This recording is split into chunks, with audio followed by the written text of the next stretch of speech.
Greetings, Lore Masters. Tonight, our chronicle covers the quiet turning points, the choices whispered in the dark alleys and shadowed throne rooms of a land defined by civil war and dragonfire. We journey to Skyrim, but we are not here for the main path. We are here for the crossroads, the ones we didn't even know we were standing at. We see the snow fall heavy on the pines of Falkreath. We feel the biting wind coming off the Sea of Ghosts, and we hear the distant roar that reminds us the world is ending. Let's be honest, you probably wouldn't survive a trip to Cold Harbour without some serious enchanted gear, but Skyrim feels like home, even when it's trying to kill you. And it's those little moments, the choices that lock you into one fate and lock you out of another, that truly define a legend. So, before you get comfortable, take a moment to like the video and subscribe, but only if you genuinely enjoy what I do here. I'm always curious where these stories travel, so feel free to post your location and local time in the comments below. Now, dim the lights, maybe turn on a fan for that soft background hum, and let's ease into tonight's journey together. Our story begins not with a dragon, but with the clatter of a market stall in the cold, hard ring of silver on stone. The Dragonborn arrives in Markarth, the city of stone, a marvel of vertical engineering built into the side of a mountain by the long-vanished Dwemer. It is breathtaking. It is also, immediately, a mess. The air smells of smelted metal, sharp and sterile, mixed with the uncomfortable, damp closeness of a city carved from rock. As the Dragonborn steps into the main marketplace, a commotion breaks out. A man named Waelin, his face a mask of primal fury, pulls a dagger and rushes a woman named Margaret. It's always a lovely welcome when someone gets shanked in the town square before you've even found the local inn. Really rolls out the welcome mat. The city guards react, but whether the Dragonborn intervenes or not, the attack happens. Waelin is cut down, and Margaret is either dead or bleeding heavily in the dirt. And as the Dragonborn stands over the fresh corpse, a local man named Eltris, his face pale with a mixture of fear and determination, slips a note into the hero's pocket. "Meet me," it urges, "at the Shrine of Talos." A mysterious stranger shoves a note into your pocket and tells you to meet him in a secret, slightly heretical shrine. Standard Tuesday for a Dragonborn, really. This is the start of the Forsworn Conspiracy, and the first hidden choice is simply whether to engage at all. The Dragonborn could just walk away, ignore the note, and leave Markarth to its bloody secrets. But where's the fun in that? Assuming the hero's curiosity, or just their desire for a quest marker, is piqued, they find Eltris. He's not a guard or a noble, he's just a man whose father was killed by the Forsworn, and he's desperate for answers. He suspects a conspiracy, a rot at the heart of the city that connects the savage Forsworn to the political elite. He tasks the Dragonborn with finding the truth behind Waelin's attack, and a man named Madanach, the leader of the Forsworn, who is supposedly rotting in Sidna Mine, the most secure prison in the Reach. The investigation begins. The Dragonborn starts by, well, looting Waelin's corpse, obviously, because adventurers have priorities, and one of them is pocket change. But after that, they investigate. They learn Waelin worked at the smelter, lived in the Warrens, a dark, squalid maze of pipes and despair, and was, by all accounts, a quiet, unremarkable man until he suddenly wasn't. A key found on him, or a note in his room, reveals he was receiving orders from a mysterious N, pushing him toward this suicidal attack.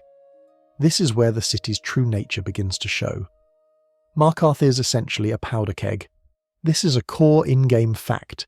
The city, while occupied by Nords and run by the powerful Silverblood family, is the ancestral home of the Reachmen.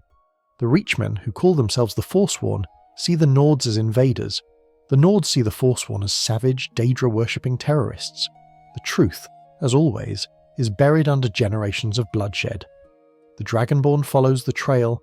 Perhaps they speak to Margaret, who, if she survived, reveals she wasn't a simple tourist, but an Imperial agent sent to investigate the Silverblood family's true allegiances. Or they follow the trail to Thonar Silverblood, the head of the family, and find his own ledgers detailing his connection to, you guessed it, N. But the trail ultimately points to one man, Madanach, the king in rags, locked away in Sidna Mine.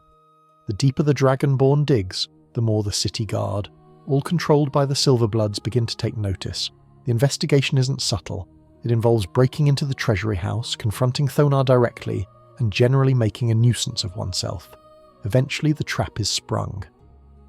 After the Dragonborn has gathered all the evidence and returns to Eltrys at the Shrine of Talos, they find a bloodbath. Eltrys is dead.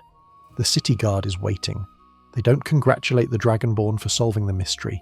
They frame the Dragonborn for Eltrys' murder and the chaos in the city.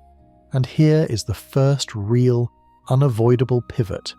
The Dragonborn is told to surrender. They can, of course, try to fight their way out of the entire city of Markarth, which is a glorious, short-lived, and ultimately fruitless act of defiance. The real choice is to submit, to be arrested, to have all that carefully curated, enchanted, and stolen gear confiscated and thrown into a chest, while the hero is clad in prison rags and tossed into Sidna mine.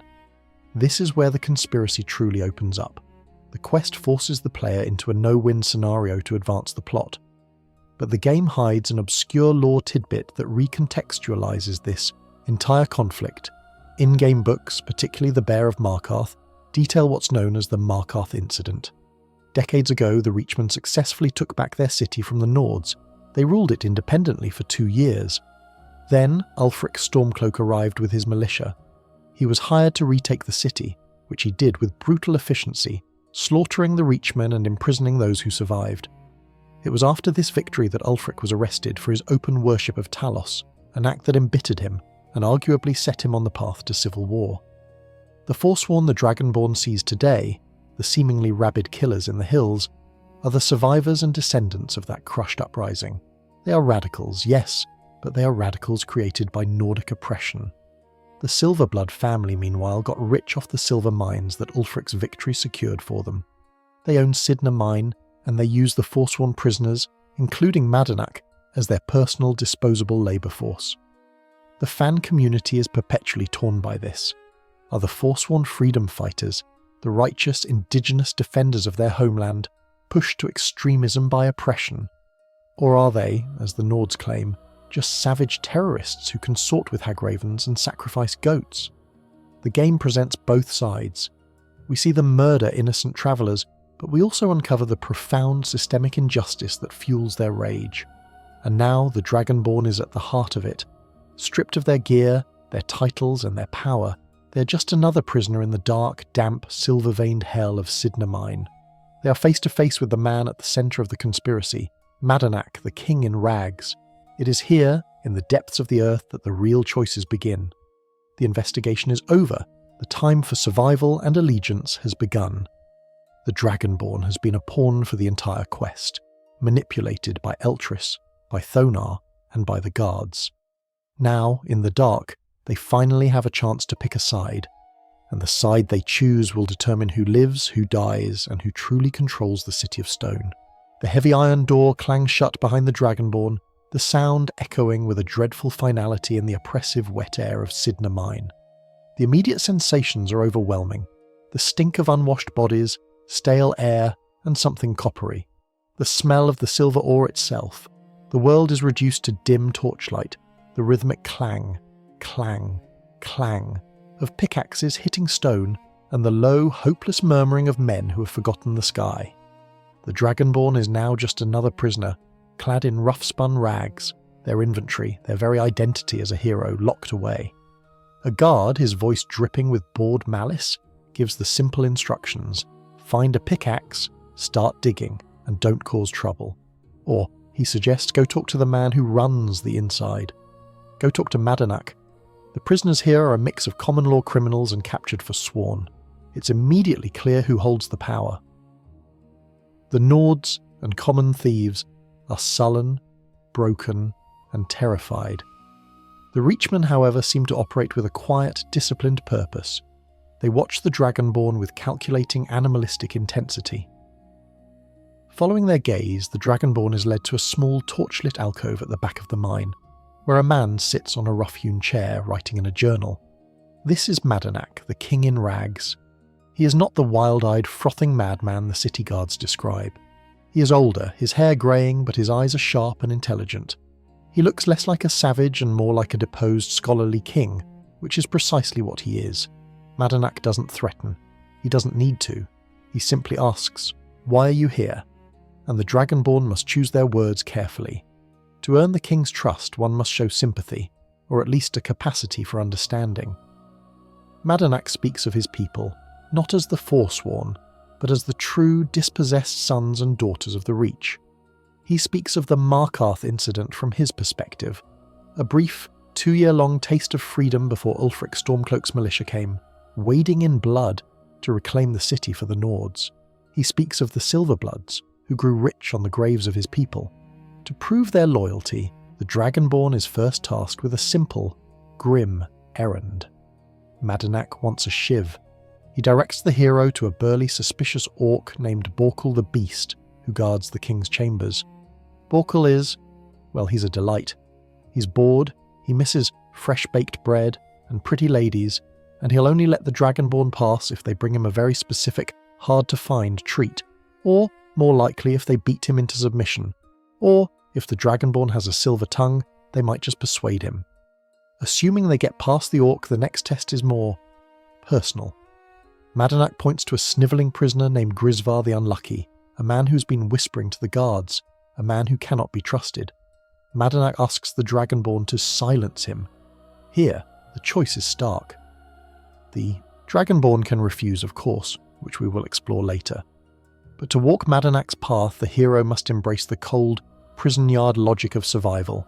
They must acquire a shiv, stalk Grisvar through the dark tunnels, and when his back is turned, plant the crude blade between his ribs. It's a murder, plain and simple. No glory, no dragon soul, just a wet sound and a body slumping to the rocky floor. When the Dragonborn returns, hands stained, Madanach nods. He isn't pleased or triumphant, he is merely satisfied. The test is passed. The Dragonborn is one of them. Now, the King in Rags truly opens up. He reveals the full extent of the conspiracy. This prison, Sidna Mine, is indeed a core in-game fact in that it's a functioning silver mine, owned by Thonar Silverblood. The prisoners are his slave labour. Thonar thinks he is in control. He thinks he has his greatest enemy, Madanach, locked away, working for him. The truth, Madanach reveals, is that Thonar is a fool. Thonar needs Madanach. Without the King in Rags maintaining order, the mine would erupt into bloody chaos and the silver profits would dry up. Thonar, in his greed, has allowed his own enemy to build a small, disciplined army right under his feet. Waelin, the man who attacked Margaret in the market, he was one of Madanach's, a loyal follower who willingly sacrificed his life to set these events in motion, to get the Dragonborn's attention, to expose the rot. Madanach smiles. He's been planning this for decades, and he has a way out. Not just a tunnel, but a secret. He gestures for the Dragonborn to follow.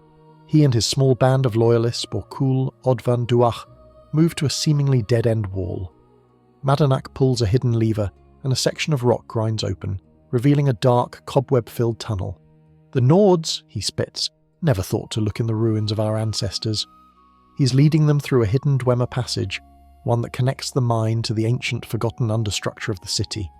This is where an obscure lore tidbit becomes crucial. The Forsworn's connection to the old ways is often misunderstood by the Nords as simple, savage Daedra worship, but it's more complex. They revere the ancient, natural forces of the Reach, and in their desperation, they formed pacts with the Hagraven, powerful, grotesque creatures of immense magical ability. The Hagravens are, in many ways, the spiritual mothers of the modern Forsworn. Madanach's escape is not just a jailbreak, it's a political and spiritual reclamation. He is leading his people out of the Nordic world of stone and steel and back into the true Markarth, the Dwemer city that his ancestors once lived alongside. As they navigate the creaking, metallic ruins, the fan community's main debate about Madanach hangs heavy in the air. Is he a noble hero? A Nelson Mandela for the Reachmen, fighting a just war for his people's stolen land? Or is he a terrorist?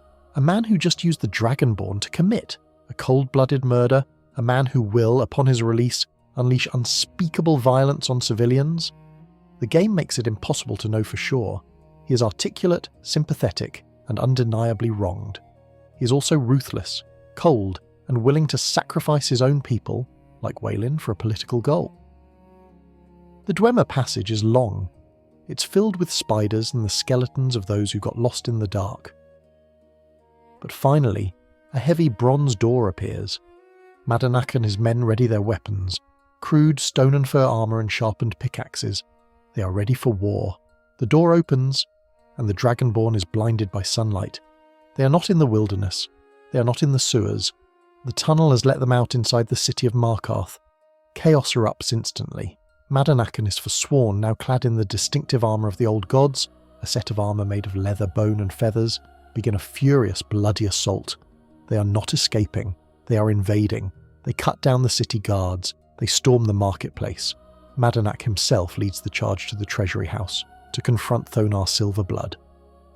The Dragonborn stands in the centre of the city square, watching the massacre they have just unleashed. Guards are screaming, civilians are running, and the Forsworn are taking their revenge street by bloody street. Madanach approaches the Dragonborn not as a prisoner, but as a king. He thanks the hero, calling them a friend to the Reach. He gifts them a full set of the armour of the old gods, a symbol of their new allegiance. He and his followers will retreat to the hills, he says, but they have struck a blow that the Nords will never forget. The crimes the Dragonborn was framed for are wiped clean. The hero is free to go. And so, the Dragonborn walks out of the main gates of Markarth, fully geared and pardoned, leaving a city in flames, the streets running with the blood of the guards they were supposed to be helping. They chose a side, and that choice was painted in blood. But let us rewind that dark, damp tape. Let us return to that moment of dreadful, echoing finality as the Sidna mine door slams shut. The Dragonborn is once again in rags, the smell of sulphur and despair filling their lungs. Once again, they are directed past the broken, terrified prisoners to the alcove in the back, to the man reading and writing by the light of a guttering torch. Madanach, the king in rags, looks up with the same intelligent, calculating eyes. He gives the same speech, a quiet, articulate tale of oppression, of Ulfric's butchery, of his people's stolen birthright. He is compelling, he is sympathetic, and just as before, he presents the Dragonborn with a test of loyalty. Kill the snivelling informer Grisvar the Unlucky. Prove that you're not one of the Nords, not one of the oppressors. And here, in the gloom, the Dragonborn makes a different choice. Perhaps the hero is a loyal imperial citizen. Perhaps they believe in law and order, even a corrupt one, over the chaos of the Forsworn. Perhaps they simply don't like being told to shiv a man in the back. Or perhaps, just perhaps, they see a third option, a path of pure, cold opportunism. Whatever the motive, the Dragonborn agrees to Madanach's face, finds Borkul the Beast, and acquires the shiv, perhaps by promising him all the baked bread in Skyrim, perhaps by knocking his beastly block off. They have the crude, sharpened piece of metal in their hand. They stalk Grisvar, and then they turn around. They walk straight back to Madanach, who looks up from his journal, expecting a report of a death. Instead, he sees the Dragonborn's eyes, and in them he sees not a new follower, but an executioner. The Dragonborn lunges. The mine explodes into a desperate, frantic brawl. There is no grand duel, no shouting of ancient words. This is a prison fight. It's ugly, close, and personal. The Dragonborn, armed only with a shiv or a stolen pickaxe, is suddenly set upon by Madanach and his entire loyalist cell. Borkul the Beast roars, Odvan and Duach draw their own hidden blades. It is a 4-on-1 fight in the dark, a flurry of rags and fists and crude, sharpened metal. But the Dragonborn is, well, the Dragonborn.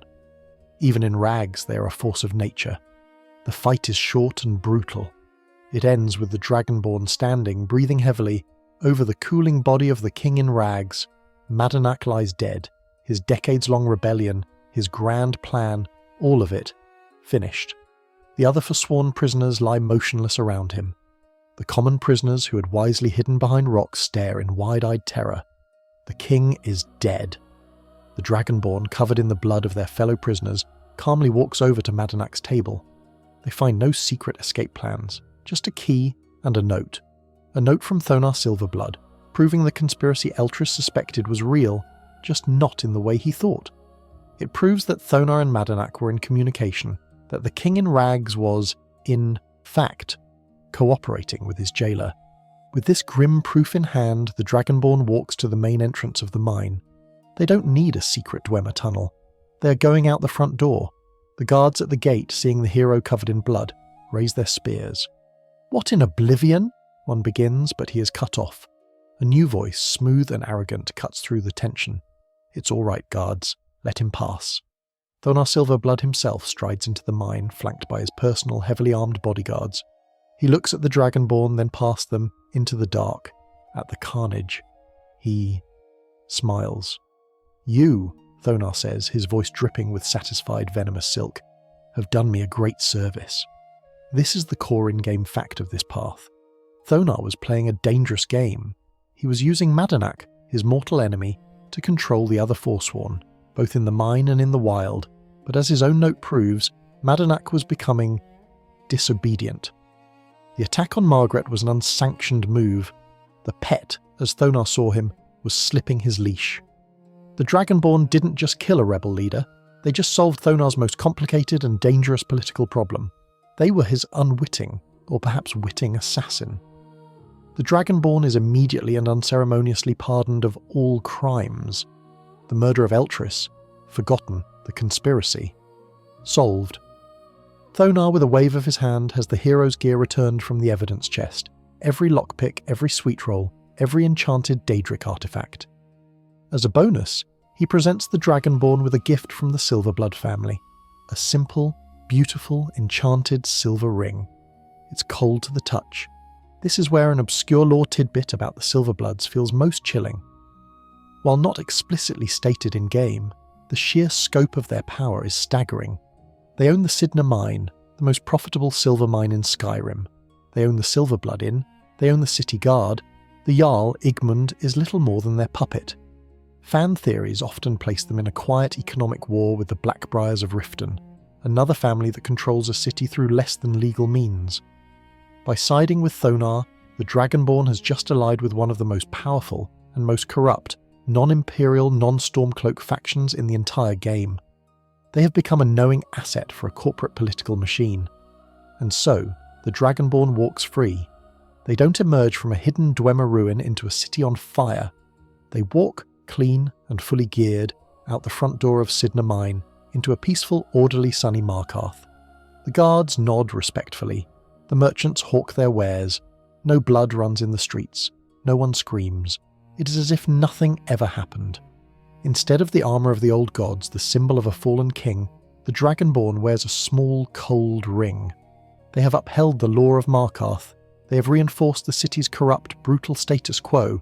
They chose order over chaos, but the order they chose is rotten to its very core.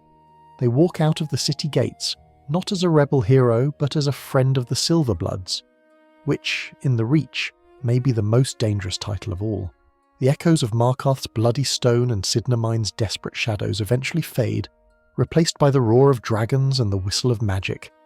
The Dragonborn, having chosen a side in the war of silver and blood, moves on to a war for the world. They climb the 7,000 steps. They learn the way of the voice. They meet the Greybeards, and eventually their leader, the one whose name was a whisper of legend, Paarthurnax. He is a dragon, yes, but he is a philosopher, a monk. He is the one who, against his own kind, helped mortals in the First Dragon War. He is the one who mentors the Dragonborn, guiding them, teaching them the crucial shouts needed to even confront Alduin, the World Eater. The Dragonborn does the impossible. They chase their nemesis through time, they battle in the Nordic afterlife of Sovngarde, and they return, having slain the unslayable. Alduin is gone, the world is saved, the prophecy is fulfilled, and so the hero returns to Skyhaven Temple, the ancient fortress of the Blades, expecting what? A parade? A feast? At the very least a thank you and a mug of ale. Instead, they are met by Delphine and Esbern. Delphine, her arms crossed, her face set in that familiar paranoid scowl. Esbern wringing his hands, muttering about precedent and justice. They are not celebrating. They have one last errand. "We know who Paarthurnax is," Delphine says, her voice flat. "He was Alduin's lieutenant. He is responsible for atrocities you cannot even imagine. He must die. The Blades were sworn to destroy all dragons. He is a dragon. You are a Dragonborn. Go and do your duty." This is perhaps the most painful and controversial choice in all of Skyrim. It is not hidden in a dungeon. It is presented as a final, non-negotiable quest, and it is a choice that will permanently define the Dragonborn's legacy, forcing them to sever one of the most important bonds they have. The core in-game fact is this: the blades will not help the Dragonborn any further until Paarthurnax is dead. Esbern will no longer provide his dragon-slaying potions. Delphine will no longer offer radiant quests to hunt down dragon lairs. They, the sworn protectors of the Dragonborn, will essentially go on strike, sitting in their fortress and sulking until their hero goes and murders their own teacher. The Dragonborn is caught between two irreconcilable oaths. On one hand, Paarthurnax, the wise old master who sits atop the throat of the world. He has never hidden his past. He freely admits his crimes. What is better, he famously asks, to be born good or to overcome your evil nature through great effort? His entire existence is a testament to that effort.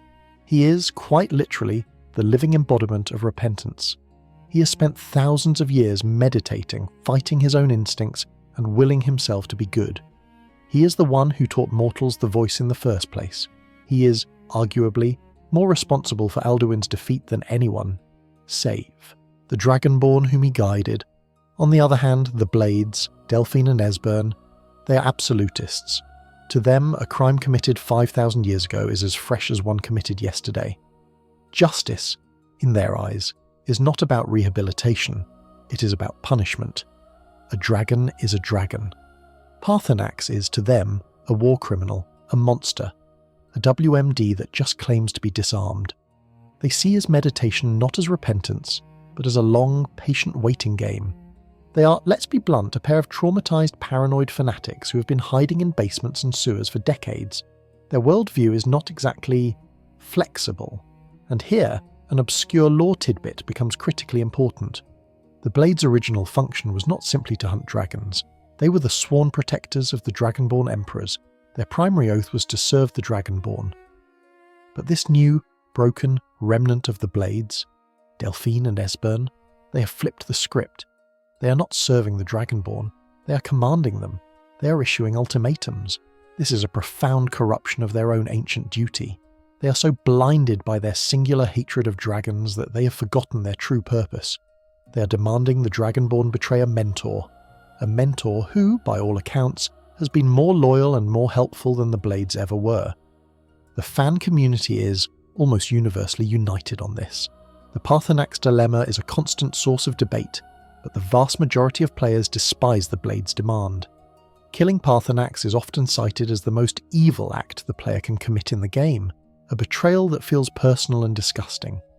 Fans have created entire mods dedicated just to telling Delphine to go jump off the nearest cliff, mods that allow the player to confront the Blades, to reason with them, or to just put them in their place. The choice is so unpopular because it feels like the game is forcing you to choose between your wise, reptilian grandfather and two grumpy, ungrateful, and frankly insubordinate employees. But let's walk both paths.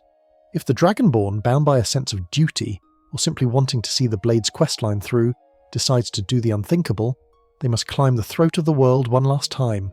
It is a walk of shame. Paarthurnax is there, meditating as always. He's not hostile. He is simply disappointed. He knows why the Dragonborn has come. So it is, he murmurs, his ancient voice heavy with sorrow. You have come. You have the Tidden's Krentz amid, the time broken in middle. You have broken your own destiny by coming here. Did you not see what I have become, what I have made myself? I, who have been your true friend. He will defend himself, but the fight is hollow. When the final blow lands, the hero kills their master. The world's saviour becomes an assassin, and as Paarthurnax dies, his soul, bright and ancient, is absorbed into the Dragonborn, a final, terrible violation. The aftermath is empty. The Dragonborn returns to Skyhaven Temple. Delphine is smug. Justice is done, she says. The Blades are now fully reformed. They will offer quests. They are friends. But at what cost? The Dragonborn can then travel to High Hrothgar, perhaps out of habit or to seek a new word of power. The doors are open, but the air is cold. Ungir, the one who first welcomed the hero to the Way of the Voice, is waiting. His voice, usually a calm rumble, is now trembling with a cold, profound fury. He calls the Dragonborn a traitor, a betrayer of the trust of the Greybeards, a betrayer of the Way, a betrayer of Paarthurnax, who was his master. He banishes the Dragonborn from High Hrothgar. The Greybeards will never again speak to them. The throat of the world, once a place of wisdom, becomes a silent, lonely, windswept monument to a terrible betrayal. Or, the Dragonborn chooses the other path. They return to Delphine. No, I will not. The dialogue is sharp. Delphine is incensed. Then you're a coward. You're not the hero we thought you were. As far as we're concerned, this is the end. You are not welcome here. The Blades become, essentially, two very grumpy roommates who will never speak to the Dragonborn again. The quest, Paarthurnax, sits, forever unfinished, in the journal, a testament to the Dragonborn's defiance. But, when the Dragonborn returns to High Hrothgar, Arngir is overcome with relief. He knew of the Blade's demand, and he feared the Dragonborn would succumb. By sparing Paarthurnax, the hero has proven that they have learned the way of the voice, that mercy, understanding, and the will to change are more powerful than any sword or any ancient blind oath. The Greybeards remain the Dragonborn's truest allies. Paarthurnax remains on his peak, a monument to hope. And the Dragonborn proves that true strength isn't just about killing monsters. It's about knowing when not to. From the world-spanning ethical-political dilemma of a dragon's life, our chronicle now shrinks. It narrows, pulling away from the mountaintop and the roar of the heavens, down into the stinking, perpetually damp gutters of society. We leave the grand halls of High Hrothgar and Skyhaven Temple and travel to Riften, a city rotting from the inside out, a place where the Thieves' Guild operates so openly they might as well have a welcome mat. And it's here, or perhaps in Windhelm, that the Dragonborn hears a whisper, a rumour about a boy named Aventus Aretino, who is trying to perform the Black Sacrament. This is the first step on a very, very dark path. The Dragonborn, perhaps out of morbid curiosity, investigates. They find the boy in a house filled with the smell of old blood and rot, chanting over a crude effigy, a skeleton, human flesh and nightshade, trying to summon an assassin. He wants the head of Grelad the kind woman who runs the orphanage in Riften, and who, by all accounts, is a monster of pure, unadulterated cruelty. This isn't a choice, this is an audition. The Dragonborn, for their own reasons, be it pity for the orphans, a contract is a contract, or just a sociopathic need to see what happens, travels to Riften. They find Grelad, and in front of a room full of cheering, delighted orphans, they end her. It's a pathetic, simple act. Grelad has no power. She's just a cruel old woman, and she dies. This act, this murder, does not go unnoticed. Soon after, the Dragonborn receives a note, delivered by a courier who seems unbothered. A black handprint and the words, "We know." The next time the Dragonborn sleeps, they do not wake up where they lay down. They wake up in a damp, abandoned shack, the smell of salt and old wood in their nostrils.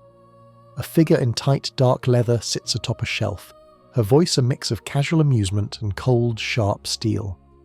This is Astrid, the leader of the Dark Brotherhood, and she is here to fix a problem. The Dragonborn stole a kill from the Dark Brotherhood, a kill that was meant for them, and so a life is owed. She points to 3 bound, kneeling figures, their heads bagged, their bodies trembling. One of them, she explains, has a contract on their head. The Dragonborn must figure out who it is and kill them. Or, she says with a light chilling laugh, they could just kill all 3. She really doesn't care. The listener will tell the Dragonborn who to kill. Of course, there is no listener. The Dragonborn is being tested. This isn't the choice we're here for. This is just the final, bloody interview. The Dragonborn, to join this family of killers, murders one or all of the prisoners. And Astrid, she's delighted. She gives the Dragonborn the key and the password to their sanctuary, a hidden door near Falkreath. "Welcome," she purrs, "to the family." And so, the hero, the saviour of the world, the Thane of Whiterun, the Archmage perhaps, is now an apprentice assassin. They enter the sanctuary, a dark, cosy cave-like warren filled with, well, murderers. A sarcastic jester, a surly redguard, a wizard, a vampire, a werewolf, a literal family of sociopaths. The Dragonborn's first real assignments come from Nazir, the Red Guard. He's the one who handles the small-time freelance contracts. He hands the Dragonborn a small stack of notes. A miner, a jilted lover, a beggar, just a list of names. And one of those names is Narfi. The contract is blunt. Narfi. The location, Ivarstead. The pay, 250 gold. No reason given, no context, just a name. The Dragonborn travels to Ivarstead, the small misty village at the foot of the 7,000 steps, a town they likely passed through on their way to meet the Greybeards, a town they may now be banished from if they've had their conversation with Arngeir. And they find Narfi. He is not a threat. He is not a noble. He is not a warrior. The core in-game fact of this quest is that Narfi is a mentally ill, grieving and utterly destitute beggar. He lives in a collapsed, ruined hovel on the far side of the river, a pile of sticks that barely counts as shelter. He spends his days and nights wandering the riverbank, weeping, his mind clearly broken. He is mourning his sister, Rhaeda, who vanished a year ago. He mutters about her, about how she was supposed to bring him food, about how she's gone. He's the definition of a soft target. He is in every way pathetic, and here is the hidden choice. The quest marker is on Narfi's head. The objective in the journal says kill Narfi. The game is telling the Dragonborn to do it, but they don't have to. Let's follow the first path, the path of mercy. The Dragonborn, perhaps remembering their betrayal of Paarthurnax and feeling a pang of something, or perhaps just disgusted by the squalor of the assignment, decides to talk to Narfi. He babbles about Rhaeda. He's hungry. He's lost. The Dragonborn, digging deeper, can even initiate a small, unmarked side quest for him. He asks the Dragonborn to find Rhaeda. A true assassin might scoff, but if the Dragonborn agrees, a short search of the river just downstream reveals the truth. Lodged against some rocks, partially submerged, is a skeletal hand. This is all that's left of Rhaeda. Nearby is her necklace. The Dragonborn returns to Narfi with the grim news and the small token. Narfi breaks down. But it's a breakdown of closure. He finally knows. He's still broken, still mad, but a small piece of his torment has been lanced. He thanks the Dragonborn and gives them a few random ingredients, the most valuable things he owns. And what if the Dragonborn just leaves? What if they just walk away, leaving Narfi to his grief? They can return to Nazir. They can't lie, not really. The quest objective remains. It will sit in the journal, kill Narfi forever. An open, failed contract. The Dragonborn will miss out on 250 gold, and that is it. The Dark Brotherhood questline continues, uninterrupted. Astrid never mentions it. Nazir never asks. The organisation, it seems, doesn't particularly care about this one tiny, pathetic life. But what an obscure lore tidbit this is. The contract's origin is a complete mystery. The game never tells you who performed the Black Sacrament to have Narfi killed. This silence has fueled fan theories for over a decade. The most popular theory is that Wilhelm, the innkeeper at Ivarstead, put out the hit. He's the one who tells you about Narfi's madness, and he seems so sad about it. Is it a mercy killing? A twisted attempt to put Narfi out of his misery? Or is the mad beggar weeping by the river bad for the town's tourism? Another theory points to Enodius Papius, another contract on Nazir's list. Enodius is also a hermit, living in a camp outside Anger's Mill. The theory posits that the two hermits had a falling out. It's thin, but it connects two of Nazir's random targets. The darkest theory? That Narfi himself was responsible for Rhaeda's accidental drowning, and someone, a friend of Rhaeda's perhaps, knew it, and took out the contract as a secret, final justice. Now let's walk the other path, the standard path, the one the game pushes you down. The Dragonborn arrives in Ivarstead. They see the weeping, pathetic man in his hovel. They don't talk to him. They don't ask questions. They are professional. They draw their bow or a dagger. They wait until he's asleep in his hovel, or perhaps they just do it right there by the river. It is not a fight. It is an execution. A single arrow. A quick slit of the throat. Narfi makes a small, wet, choking sound and falls into the mud. His blood mixes with the filth of his own home. It's disgusting. It's ugly. The Dragonborn travels back to the sanctuary. They find Nazir. Narfi is dead. Good, Nazir says, not even looking up. He hands over a small purse of septims. The reward is identical to the one for killing a hardened mercenary or a mine owner. The Brotherhood does not discriminate. This choice, unlike Paarthurnax's, is utterly personal. It changes nothing about the world. No one in Everstead notices Narfi is gone. No guard investigates. No one cares. The only person who knows about this choice is the Dragonborn. Sparing Narfi means that the hero, this new assassin, has drawn a line in the sand. A line that says, I am a killer, but I will not be a butcher of the helpless. Killing him kills that notion. It is the Dragonborn's true acceptance into the family. It is the moment they prove to themselves that there is no line. There is only the contract, there is only the coin, and there is only the kill. Whether the Dragonborn left Narfi to his grief, or sent him to join his sister in the afterlife, the path of the Dark Brotherhood continues, pulling the hero deeper into its bloody embrace. The small-time contracts from Nazir are just appetizers. The real work, the work that will shake the very foundations of the Empire as Astrid dreams, is about to begin. But even in this grand dark design, there are still petty squabbles to settle. There is still freelance work. Astrid, or perhaps Nazir, it hardly matters, they all blur together in the dim red and black light of the sanctuary, presents the next contract, a client named Muri. She works at the Hag's Cure, the apothecary shop in Markarth. Of course it's Markarth. The Dragonborn must be getting sick of that cursed stone-carved city, a place that seems to specialise in nothing but corruption, silver, and revenge. The Dragonborn travels to the city, which they may now own a piece of or have left in flames, depending on their actions in Sidna Mine. They find Muiri, a young woman whose bitterness is a tangible sour smell in the air, sharper than the dried elves, ear and troll fat hanging from the ceiling. Her story spills out a common sordid tale. She was played. A man, a bandit leader named Alain Dufont, wooed her, used her, and then boasted of his conquest, ruining her reputation. She was run out of her home in Windhelm, the friendship of the powerful Shattershield family vanishing the moment she became inconvenient. She wants retribution. She wants Alain Dufont dead. He's hiding in a dwarven ruin, Raldthar. A standard, go here, kill this contract. The Dragonborn has done this 100 times. But then, Muri leans in, her voice dropping to a conspiratorial whisper.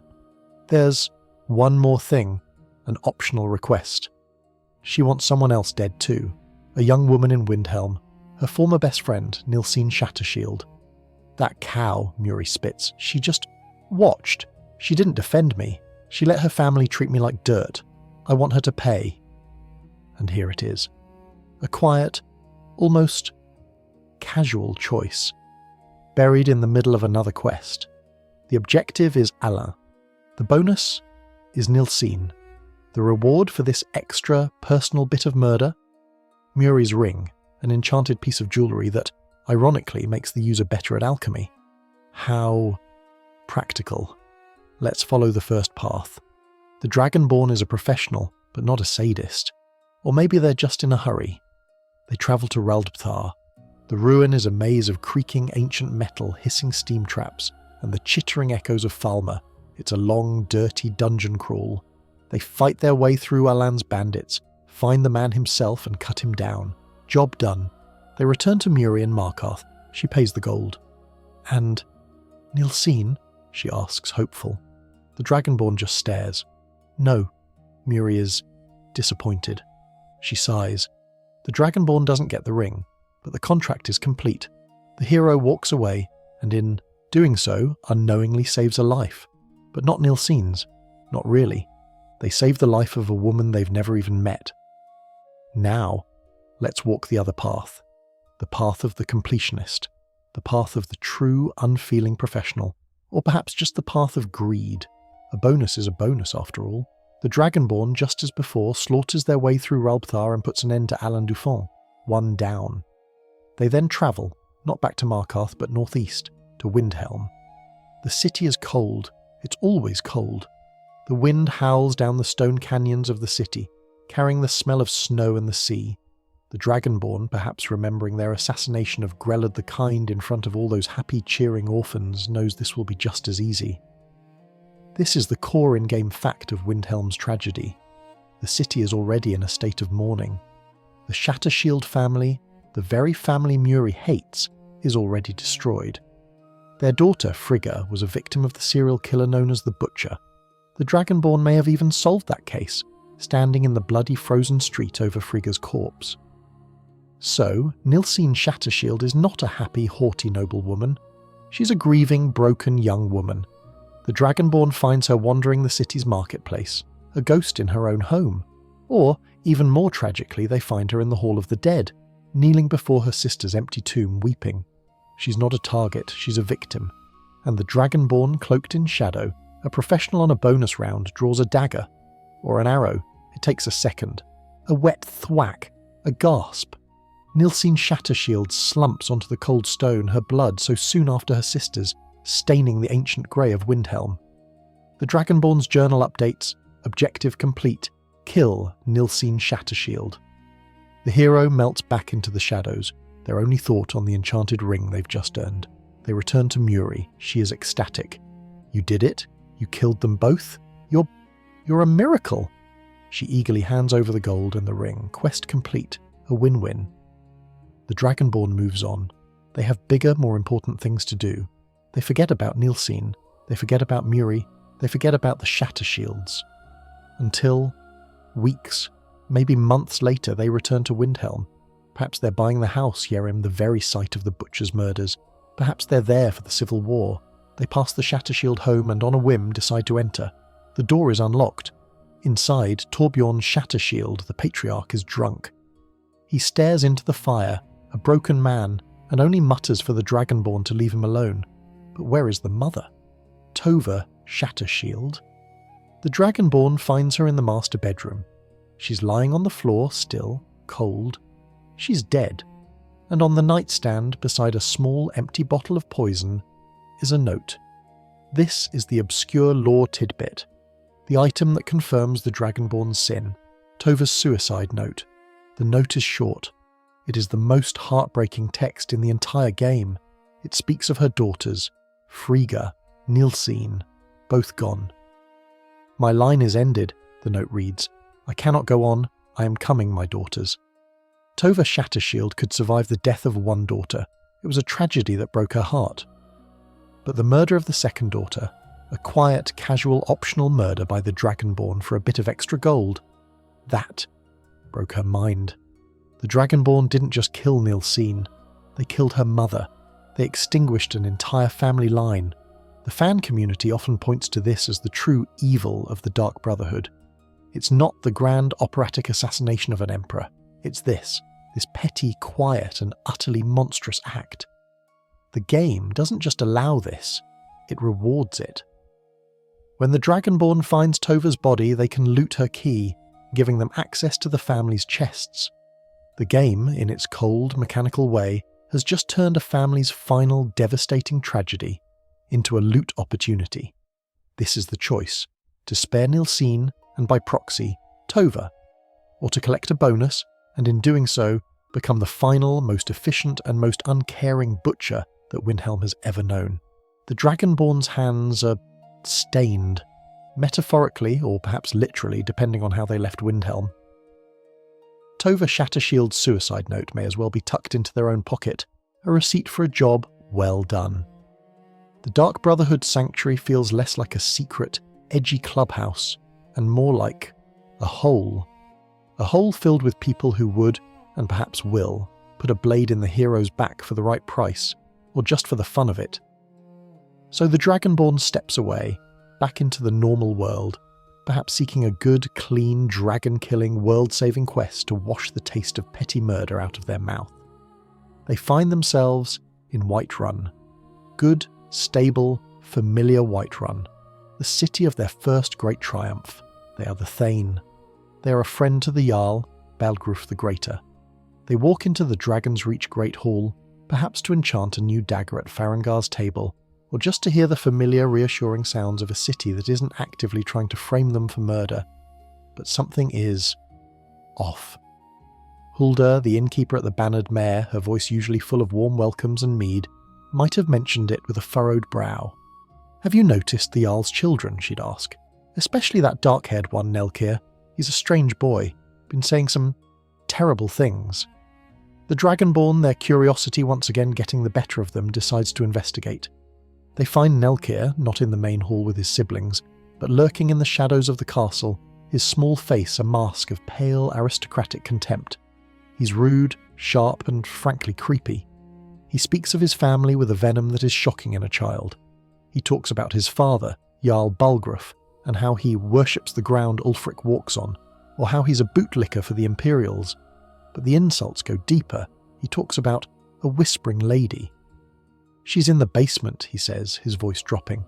"She's been talking to me. She told me all the secrets." He gestures to a door, one the Dragonborn has probably walked past 100 times without a second glance. A door that is, inconveniently, locked. "The key?" Nelkir scoffs. "Only my father and the wizard have it. But the lady told me where to find it. Or maybe you could just, find a way." This is the start of the Whispering Door.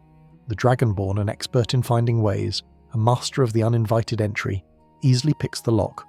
Or, if they're feeling particularly roguish, they wait until Jarl Balgruuf or Farengar's secret fire are sleeping, and simply borrow the key from their pocket. The door opens to a dusty, forgotten room, a storage closet, cobwebs, old barrels, a few forgotten chairs, and in the back, on a simple, unremarkable table, sits a journal and a sword.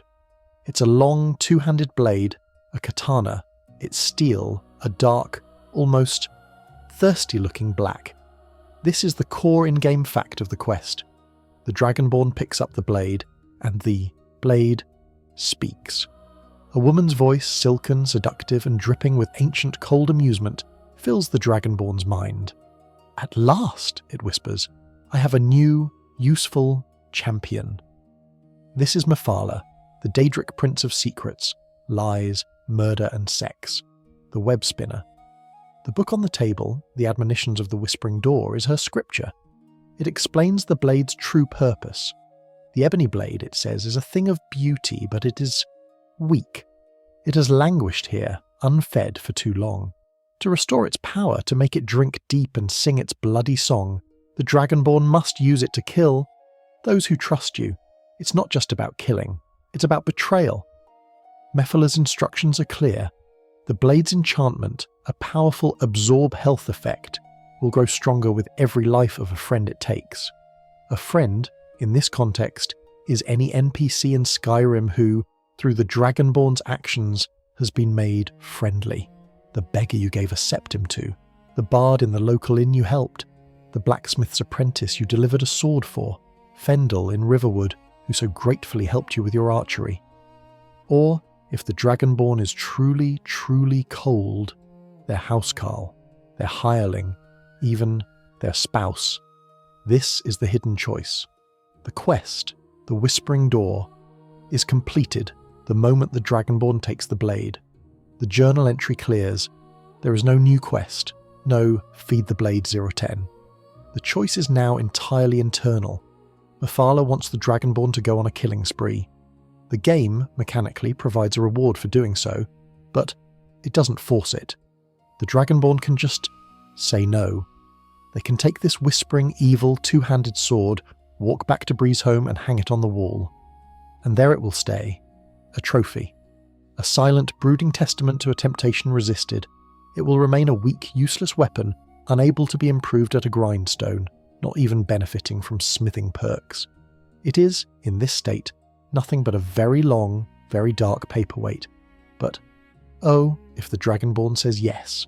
If they, perhaps still high on the casual cruelty of killing Nilsine, or simply a completionist who wants the best version of every unique item, they will have to make a list. This is a cold, sociopathic calculation. Who in Skyrim loves them? Who trusts them? And, more importantly, who won't be missed?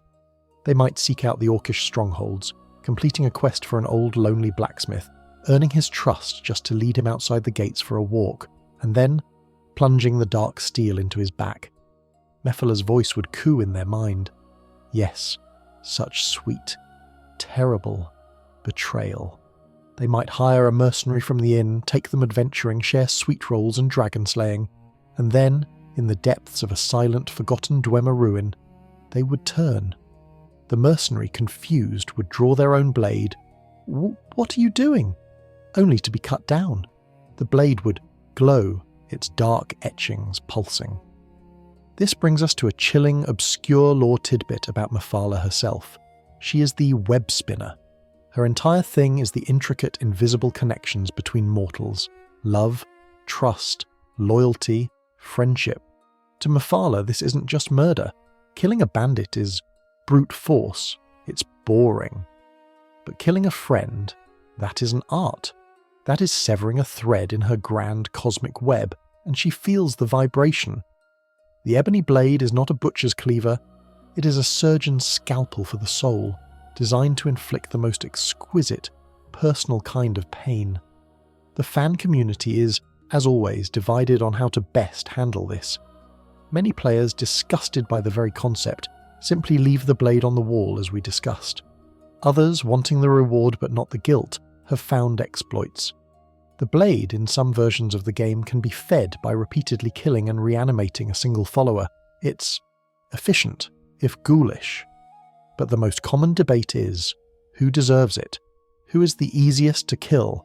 The endless sad discussions of which beggar, which lonely old man, which follower is the least valuable, the one whose death would cause the least disruption. The Dragonborn becomes a cold-blooded accountant, weighing the value of a fully powered Daedric artifact against the digital souls of the very people who looked up to them as a hero. The choice, then, is simple. Does the Dragonborn leave the blade dormant, a symbol of their refusal to become a monster, even for a reward? Or do they embrace the role? Do they become Mephala's champion, walking Skyrim not as a hero but as a predator, a smiling, friendly Judas, looking for their next, trusting, unsuspecting victim? The Dragonborn's hands are at this point spiritually grimy. Whether they fed the Ebony Blade or left it to starve, they have been consorting with Mephala, a literal whisper in the dark. The hero is, perhaps, in need of a good, honest, noble quest. Or at the very least something that doesn't involve murder by betrayal. They need a dog. A nice, simple, loyal dog. And so, they find themselves near Falkreath, a hold defined by its towering pines and an almost oppressive sense of gloom. The graveyard is bigger than the town. It's here they hear a rumour, not of a dragon or a vampire plot, but of a stray. The local blacksmith, a Nord named Lod, is huffing about a dog he saw, one he'd like to catch.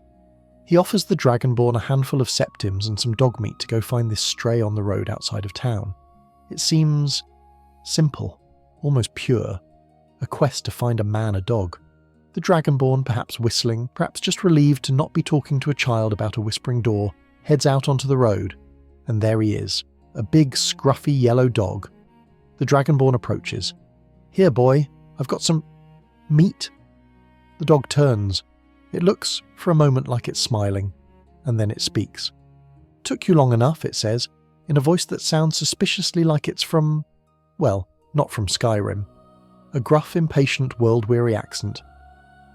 "I've been waiting for someone competent for ages. You'll do. We've got work to do." The Dragonborn just stands there. The dog. It's talking. It's a talking dog. After Grellad the Kind and Nilsine and the Ebony Blade, a talking dog isn't just weird, it's a lateral move. The dog introduces himself as Barbas. He's not a dog, he explains, not really. He's had a falling out with his master, and he needs the Dragonborn's help to go patch things up. His master, he explains, is Clavicus Vile, the Daedric Prince of deals, bargains, and fine print. Barbas, it turns out, is a physical manifestation of Vile's own power, and, as he'll later admit, his conscience. Which explains a lot. Barbas wants the Dragonborn to accompany him to his master's shrine, a place called Hamar's Shame. "It's a bit damp," Barbas admits, "and there might be some vampires, but it'll be fine." This is the start of a Daedra's best friend, and the first, hidden, long-term choice is to just do it, to agree. Because the moment the Dragonborn says yes, Barbas becomes their follower. And this is the core in-game fact that has broken 1,000 adventurers. Barbas is, without question, the most profoundly annoying follower in the history of Tamriel. He is, however, also essential. He cannot be killed. He is immortal. This makes him a fantastic, unkillable tank. It also makes him a nightmare. The journey to Hima's shame is a test. Barbas barks. He barks constantly. He barks when there are enemies. He barks when there are no enemies. He barks while the Dragonborn is trying to sneak.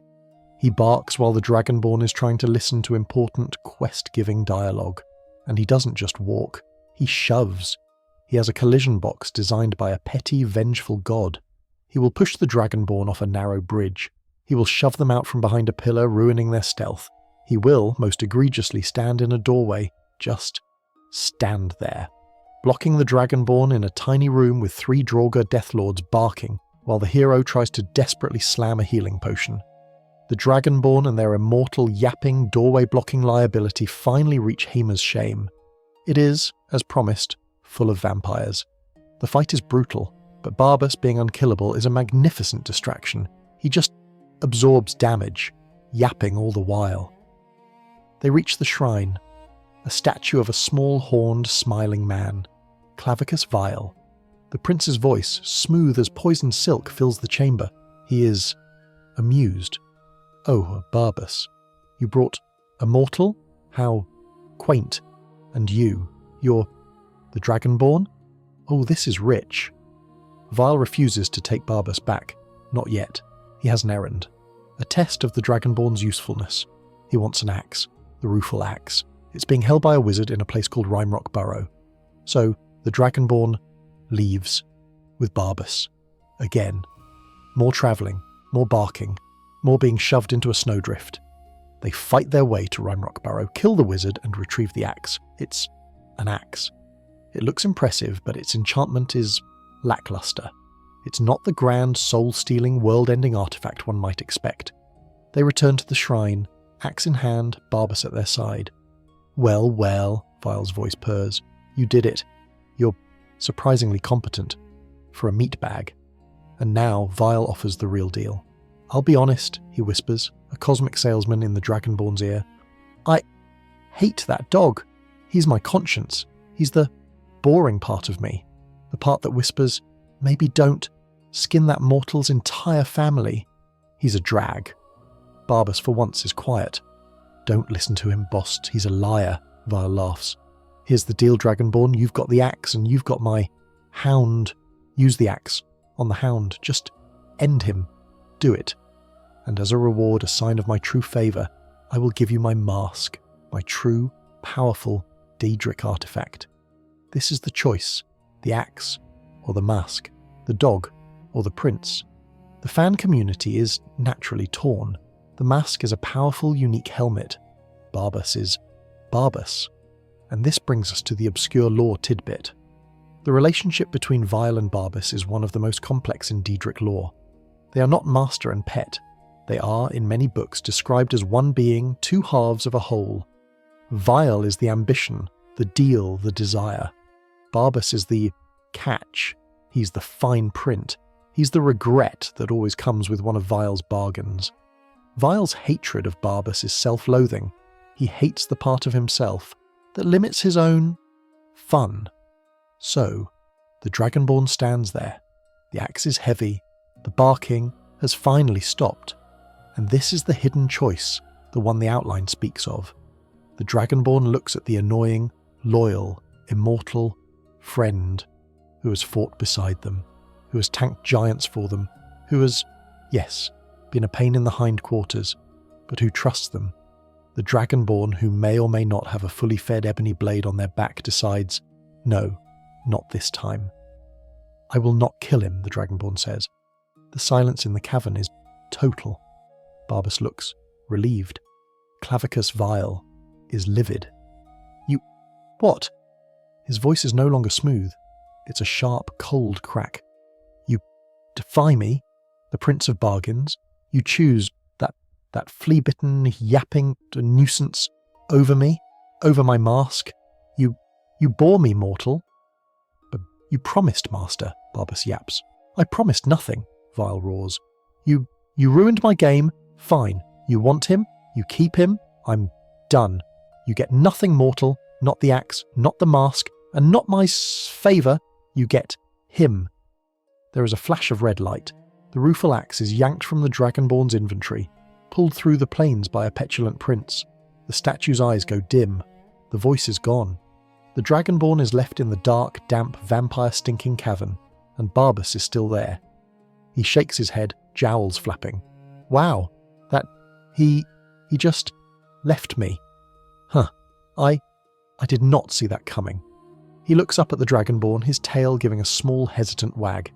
Well, boss, looks like you're stuck with me. For good? We're partners? He gives a happy, deafening bark. The Dragonborn, the hero of Skyrim, the slayer of Alduin, just puts their head in their hands. They saved Barbas. They defied Vile, and they have kept the hound forever. The quest sits spoken and unfinished in their journal, and the barking will never, ever stop. But let us, as the fates so often do, unspool that thread and weave it again. Let us return to the damp, vampire-haunted darkness of Hamer's shame. The Dragonborn stands before the glowing carved statue of the Horned Prince. The rueful axe, a tool of grim purpose, is heavy in their hands. Barbas, the immortal, infuriatingly loyal, an incessantly yapping hound, stands at their side. He is, for the first time in this entire agonizing journey, quiet. He watches his master, he watches the Dragonborn. Clavicus Vile's voice, a serpent of silk and poison, has just slithered into the hero's mind. Here's the deal. Use the axe on the hound. Just end him. Do it. And as a reward, I will give you my mask, my true powerful Daedric artifact. In the other telling, the Dragonborn, in a moment of, what? Mercy, defiance, or perhaps just pure spiteful stubbornness, refused. They chose the dog, but this Dragonborn, this one is different. This Dragonborn has perhaps just come from Windhelm, their pockets heavier with the gold and ring from Muri, the ghost of Tova Shattershield's suicide note, a forgotten irrelevant piece of paper. This Dragonborn may have a dark, two-handed blade hanging on their wall or on their back, still whispering for the blood of friends. This Dragonborn is a pragmatist. Or, let's be blunt, they just really, really hate the barking. Or perhaps they are a collector, an aficionado of the dark, powerful and unique. They know what the mask is, they know what it represents, and they are here to complete a set. Barbas looks at the Dragonborn. He, who is the manifestation of Vile's conscience, must see what is about to happen. He gives a small, uncertain whimper. Boss, he begins. The Dragonborn hefts the rueful axe. Boss, what are you? No, no! The hero swings. It is not a battle. It is an execution. The axe, grim and heavy, connects with the hound. Barbas lets out a sound he has never made before. Not a bark, not a growl, but a high Shetland, pained yelp of pure, unadulterated betrayal. His physical form shimmers, like a heat haze, and then, with a sound like a soul being torn in half, he dissolves into a flash of red energy. He is gone. The cavern is silent. For the first time since meeting Lodin Felkreath, the Dragonborn is surrounded by a profound, beautiful, deafening silence. And then, a laugh. It starts low, a chuckle from the stone statue, and builds. It becomes a roaring, delighted, echoing peal of pure, unholy joy. Yes, Clavicus Vile's voice booms, no longer silken but triumphant. Yes, you did it. Oh, you. I had a feeling about you, mortal. You understand. You understand the bargain. Vile is ecstatic. The Dragonborn hasn't just followed an order. They have, in Vile's eyes, matured. They have chosen power over sentiment. They have chosen a deal over a dog. They have, in essence, acted just as Vile himself would. Oh, that was rich, Vile sighs, his voice settling back into that smug salesman's purr. The look on his snout, priceless. Now, a deal is a deal. The rueful axe in the Dragonborn's hand evaporates, pulled from their grasp. I'll be taking that back, Vile says, almost as an afterthought. It's a piddling thing, really. It served its purpose, which was, rue. And now your reward. In a flash of light, the very same that consumed Barbas, an object appears on the altar. It is a helmet, a mask, horned, metallic, and twisted into a grinning, mocking, aristocratic sneer. This is the core in-game fact of this path, the Mask of Clavicus Vile. It is a true Daedric artifact. The Dragonborn picks it up. It is heavy, cold, and it thrums with power. When worn, the world likes the Dragonborn more. Prices are better. People are easier to persuade. It is a mask of pure, manipulative charisma. And here lies the obscure lore tidbit that twists the knife. The rueful axe, the tool of the betrayal, was never Clavicus Vile's artifact. In-game books and lore make it clear. The axe was created for a man named Sebastian Lort, a wizard whose daughter became a hagraven. Heartbroken, he prayed to Vile for a way to cure her. Vile, in his infinite cruel wit, gave him the rueful axe, with the rueful implication that the only cure was to put his daughter out of her misery. The Dragonborn has just used a tool, forged from a father's unimaginable grief, to commit a cold, opportunistic murder for a cool hat. Vile didn't just get the Dragonborn to kill his conscience, he got them to do it using a prop from one of his other crueler jokes. This, of course, is the great fan debate, axe versus mask. It's not just a moral choice, it's a mechanical one. The Oblivion Walker achievement, a goal for many a completionist, requires the player to collect all Daedric artifacts. The rueful axe, as Vile himself implies, does not count. The mask does. Clavicus Vile, the ultimate dealmaker, has, in essence, made a deal with the player. He has dangled a real-world metagame achievement over their heads, and the only price is the life of a digital dog. The quest, a Daedra's best friend, is marked, complete. The Dragonborn stands alone in the dark, the vampires are dead, the voice is silent, the barking is gone. They walk out of Hima's shame, not as a defiant friend, but as a satisfied customer. They have traded loyalty for power. They have killed a creature that, for all its profound flaws, trusted them. And as they step out into the Skyrim sun, they can, if they choose, put on their new face. The grinning, horned, permanent sneer of a prince who always gets the better end of the deal. The Dragonborn, now in possession of the Mask of Clavicus Vile, might be feeling pragmatic. They have, after all, just traded a yapping, immortal, doorway-blocking liability for a hat that makes people like them more. It's a solid trade. Or, if they chose the other path, they are now permanently saddled with a spectral hound, their journal forever marked by a quest that will not close, their ears forever ringing with the sound of barking. Either way, they have had their fill of deals, of whispers, of princes who are, frankly, just cosmic con artists. So they wander, and they find themselves, almost inevitably, in Falkreath.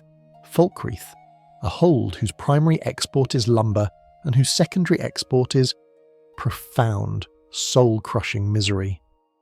The town's graveyard is famously larger than its living quarters, and the air itself seems to hang heavy with the scent of pine needles and regret. It is the perfect place for our hero, in their current frame of mind. As they enter the town, they find it in a state that is even worse than its usual baseline of glum. The people are huddled, whispering, their faces pale with a fresh, raw horror. The Dragonborn, who at this point is probably the only person in Skyrim who runs towards this kind of thing, inquires. The answer is grim. A child, a little girl, Lavinia, the daughter of the local woodcutter. She was torn apart, ripped to shreds, in the woods. It wasn't a bear, it wasn't a troll. The culprit, the guards say, was a man named Sinding, a new worker at the lumber mill. He was caught, covered in blood, and confessed the whole thing. He's currently locked up in the Falkreath barracks in the town's jail, which is really just a stone closet in the basement. The Dragonborn, perhaps out of a sense of civic duty, or perhaps just to see what a man who rips a child apart looks like, descends the stairs into the gloom. The jail is a single cell, and inside a large muscle-bound Nord is weeping. He is not snarling, he is not defiant, he is broken. He's rocking back and forth, his hands, which could snap a wolf's neck, are clasped to his head, his knuckles white. This is Sinding. He looks up, and his eyes are not those of a killer. They are the eyes of a trapped, terrified animal. He confesses, but not to murder, not really. He confesses to a curse. This is the core in-game fact of the quest. Sinding is a werewolf, but he didn't want to be.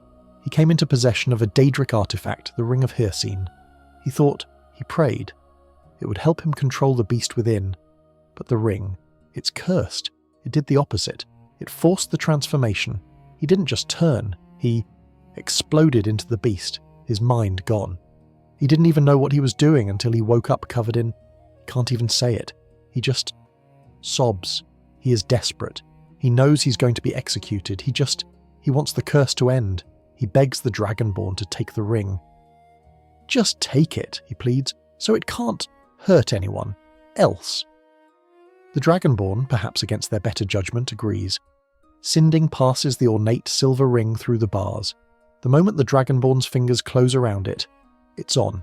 It's in their inventory, and it's cursed. It cannot be removed. Oh, that's not good.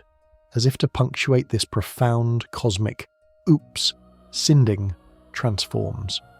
Not into a beast, but he is suddenly filled with a desperate animal strength. He roars, leaps, and smashes himself impossibly through the tiny barred window of the cell, shattering the stone frame and vanishing into the woods. The guards, of course, are useless. The Dragonborn is left standing in an empty jail, holding a cursed, unremovable ring, which now, by the way, has a chance of randomly turning the Dragonborn into a werewolf at, shall we say, inopportune moments. Like, for instance, in the middle of Dragon's Reach while talking to the Jarl. It's a problem. As the Dragonborn exits the barracks, wondering how their life has, once again, gone so completely sideways, the world shifts. The air grows still. A figure appears. Not a man, not a monster, a stag. A great spectral white stag, its antlers seeming to hold up the sky. It looks at the Dragonborn, and then it speaks. The voice is not a voice. It is the sound of a hunting horn echoing over a frozen valley. It is the thrill of the chase, the snap of a twig, the hot breath of the predator. This is Hircine, the Daedric Prince of the hunt. He is not angry, he is amused. Sinding, the voice echoes, has been a marvellous source of sport. He thought to steal my ring? He thought to control my gift? No. He will be hunted, and you, mortal, you will be my hunter. Hircine explains. Sinding is his prey. He has fled to the forests. The Dragonborn is to hunt him. Kill the beast, Hircine commands, and I will reevaluate the status of my ring. Fail, and you will remain cursed forever. The stag dissolves, and the hunt is on. The Dragonborn tracks the werewolf. The trail leads not just into the woods, but to a specific hidden location. Bloated Man's Grotto. It is a beautiful, self-contained, sun-dappled cave system. And inside, he's there. Sinding is at the top of a rise in his full terrifying werewolf form, but he's not attacking. He's waiting. The Dragonborn approaches, and Sinding speaks. His voice is a low guttural pant. He knows. He knows Hircine is watching. He knows the great hunt is on. He explains that this grotto is where Hircine's chosen hunters come to hunt. He was just the bait. Now they are coming. A group of hunters, devotees of Hircine, are about to descend into the grotto to kill him. He looks at the Dragonborn, his yellow lupine eyes filled with a desperate, cunning plea. I am tired of being the prey, he snarls. I am tired of him. These hunters, they are his favourites. What if we hunted them? Together? Help me, and I will stay here. I will never leave. I will never hurt anyone again. This is the choice. Hircine, a god, has given a direct order, kill the beast, and the beast is asking for an alliance. The Dragonborn, who may have just recently defied Clavicus Vile, or who may have just recently murdered his dog, is now faced with another, similar, but different, choice.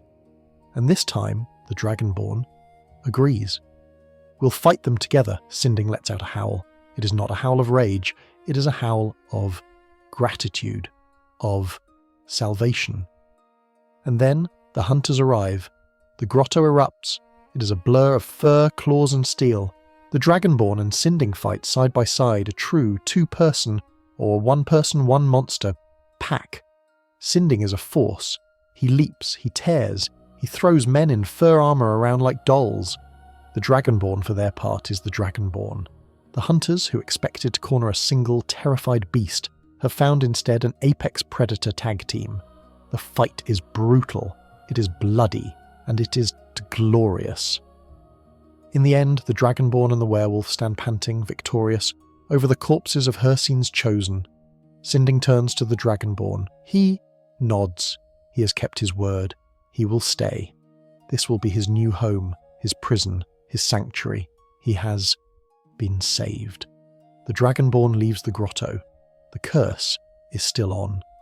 But as they step out, the spectral stag is there. Hircine is not angry. This is the obscure lore tidbit that separates him from every other prince. Hircine is not mad. He is impressed.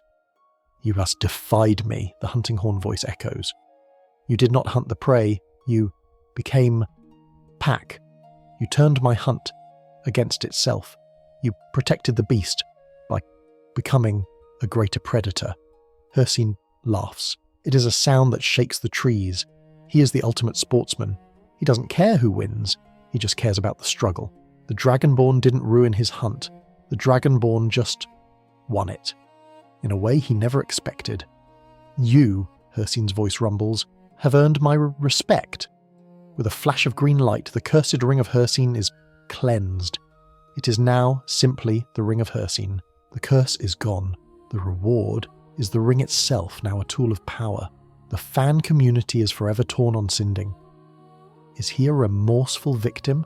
A man who deserves this sanctuary? Or is he a child killer that the Dragonborn just pardoned? The game doesn't judge. But by saving him, the Dragonborn has chosen mercy. They have chosen to defy a god, not out of spite, but out of compassion. And in a strange, twisted, bloody way, the god thanked them for it. But let us pause. Let us for a moment stand in that sun-dappled, moss-covered grotto. The air is wet. The sound of a distant subterranean waterfall echoes. And the great, fur-covered beast, Sinding, has just made his plea. "Help me," his guttural voice pants. "I am tired of being the prey. Let us hunt the hunters." In the other path, the Dragonborn saw a packmate, a brother in the curse, an ally. But this Dragonborn is different. Perhaps they are a true follower of the old ways and Hircine's word is law. Perhaps they are a pragmatist and they know that defying a Daedric prince is messy. Or perhaps, just perhaps, they are staring at the monster that ripped a small child to pieces in the woods and they are not feeling merciful. They are not seeing a victim of a curse. They are seeing the prey. Sinding, his yellow, lupine eyes filled with a desperate animal hope, waits for an answer, and the Dragonborn draws their sword, or nocks an arrow, or perhaps they just begin to summon the crackling cold energy of a spell. The hope in Sinding's eyes vanishes. It is replaced instantly by a snarl of pure, betrayed fury. "You!" he roars, the sound echoing off the stone. "You are just like him, a hunter!" He leaps, but he is not the only one. The grotto at that very moment erupts. The chosen hunters of Hircine, the very ones Sinding wanted to ambush, are here. They pour from the shadowed tunnels, bows drawn, silver blades flashing, and here the Dragonborn is presented with a chaotic mess. This is the core in-game fact of this path, a three-way, free-for-all brawl. The hunters, seeing the Dragonborn, do not see an ally. They see an interloper, a rival. They are hostile to the Dragonborn. They are, of course, hostile to Sinding. And Sinding, in his beast-fueled rage, is hostile to everyone. It is, to use the proper technical term, a complete and utter cluster. The Dragonborners could wade into this. They could charge in, sword and shield, a blur of steel and shouts, fighting werewolves and hunters alike. But why? This Dragonborn is smart. They are perhaps lazy. They see the hunters charging at Sinding. They see Sinding, a whirlwind of claws tearing a hunter in half. They see another hunter on a ledge, drawing a bead on the werewolf, and the Dragonborn just finds a nice, comfortable rock. They just duck behind it. Maybe they pull out a sweet roll. This seems like a let them fight kind of situation. They listen to the sounds of combat, the roars, the screams, the thwack of arrows, the wet tearing sounds, the Dragonborn peeking over the rock just watches. It's a fantastic floor show. Sinding is, as promised, a force. He is Hircine's prey after all, and the prince does not hunt trivialities. He is worth the price of admission. But he is not immortal, and the hunters are numerous. Finally the sounds die down. The last hunter's scream echoes, and then a heavy thud. The Dragonborn waits. A low, wet, panting sound. The hero rises from behind their rock. The grotto is a charnel house. The hunters are gone, mutilated, torn, and Sinding, he's still standing, but barely. He's a mass of arrows. He's bleeding from a dozen gashes. He's exhausted. He turns, his one good eye fixing on the Dragonborn. He growls. A low final defiant sound. Now. The hunt begins. It is not a fight. It is an execution. The Dragonborn walks calmly across the grotto, their blade drawn. Sinding roars and lunges, but it is a desperate, sloppy attack. The Dragonborn sidesteps, and with a grim professional finality, ends it. The great beast slumps. The curse, the rage, the fear, it all just deflates. He is, once again, just Sinding, a dead man. The Dragonborn stands over the corpse, breathing in the coppery scent of blood. The quest is not over. A new option appears. The Dragonborn can skin Sinding. It's a grim prompt, but they are Hircine's chosen hunter. This is the trophy. The Dragonborn does what must be done. They acquire the skin of Sinding, and as they do, the spectral, magnificent form of the white stag appears. Hircine is delighted. You have done the hunt, the voice of the hunting horn echoes. You have not been seduced by the praise. Pitiful, please. You have claimed the kill, a fine trophy. The cursed ring of Hircine vanishes from the Dragonborn's inventory. The curse is gone. You have served me well, hunter, Hircine's voice rumbles, and you will be rewarded. In a flash of green light, the skin of Sinding is gone, and in its place, a new prize, an artifact, the Saviour's hide. This is the obscure lore tidbit that recontextualizes the entire event. The Dragonborn is not making a new piece of armor. That's grotesque, and frankly, impractical. No, the skinning is a ritual. It is a symbolic offering. The Dragonborn is gifting the trophy of their hunt to Hircine, and Hircine, in exchange, is gifting them his ancient artifact. The Saviour's hide is not Sinding's skin. It is, according to some legends, the skin of the first werewolf, or, in other tales, a piece of Hircine's own hide shed for his champions. It is a light, supple armour that thrums with ancient power, granting a profound resistance to both magic and poison. The Dragonborn has made their choice. They have chosen obedience. They have chosen the path of the hunter. The quest, ill met by moonlight, is complete. Of course, the fan community, as it always does, found a third way. The debate isn't just ring or hide.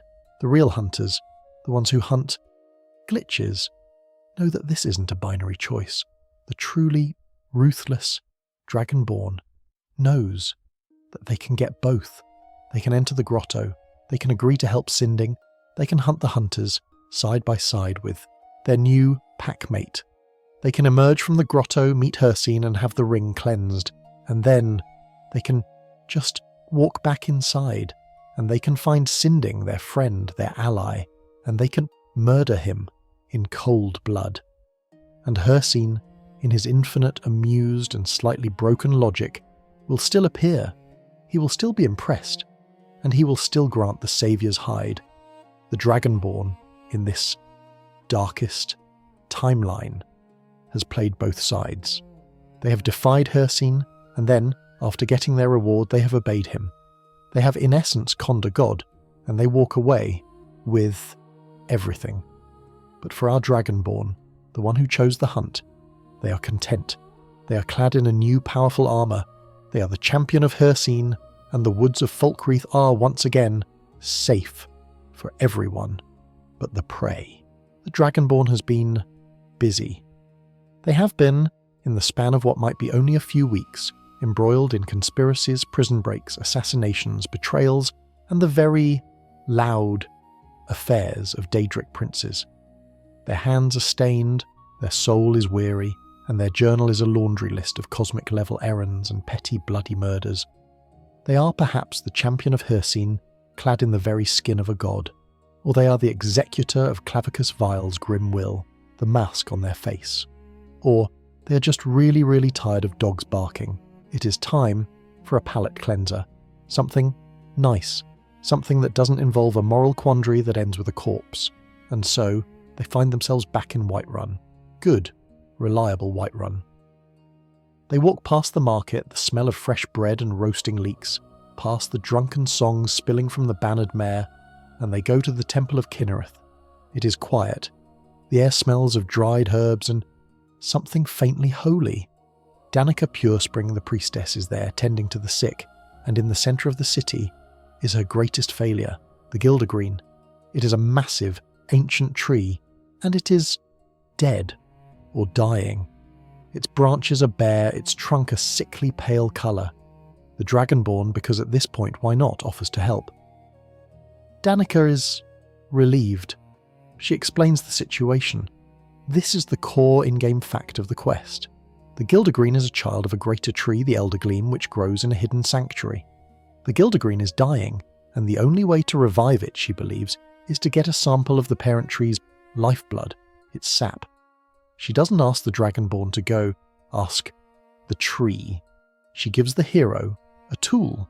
It is a small, wicked-looking blade. A dagger, or perhaps a short sword, it's hard to tell. It is jagged, dark, and looks like it was made by someone who, well, let's just say they weren't on the good side of things. It is called Nettlebane. You will need this, she explains in her calm priestess voice, to cut through the Eldergleam's roots. It's the only thing that can harm the tree. This should be a red flag. A priestess of the goddess of nature is asking the Dragonborn to take a hate dagger and go stab her goddess's most sacred tree. It's like asking someone to go key a holy relic, but a quest is a quest. As the Dragonborn is about to leave, a voice pipes up.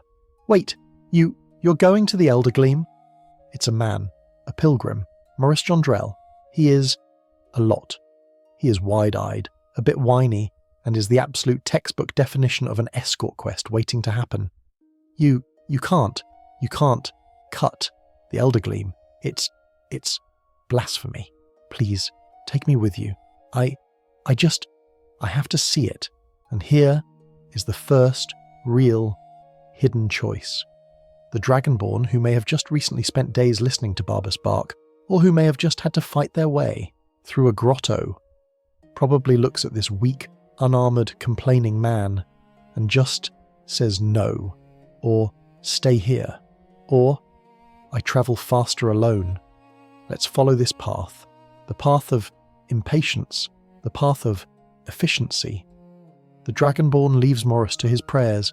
They travel east into the mountains. They find the Eldergleam Sanctuary, and it is breathtaking. The Dragonborn has seen a lot. They've seen Sovngarde. They've seen Blackreach. This is different. It is a cave, yes, but the roof is open to the sky. A shaft of pure golden sunlight beams down. There are butterflies. There are actual butterflies just fluttering. The sound of water, a gentle trickling stream. It is, perhaps, the most peaceful, beautiful, look at this on your 4K monitor location in all of Skyrim. And in the centre is the Eldergleam. It is alive. It's massive. Its branches brushing the ceiling of the cavern, and it pulses with a soft green living light. It is magnificent. The Dragonborn takes a moment, and then they see the path is blocked. A great tangled wall of roots lies between them and the tree.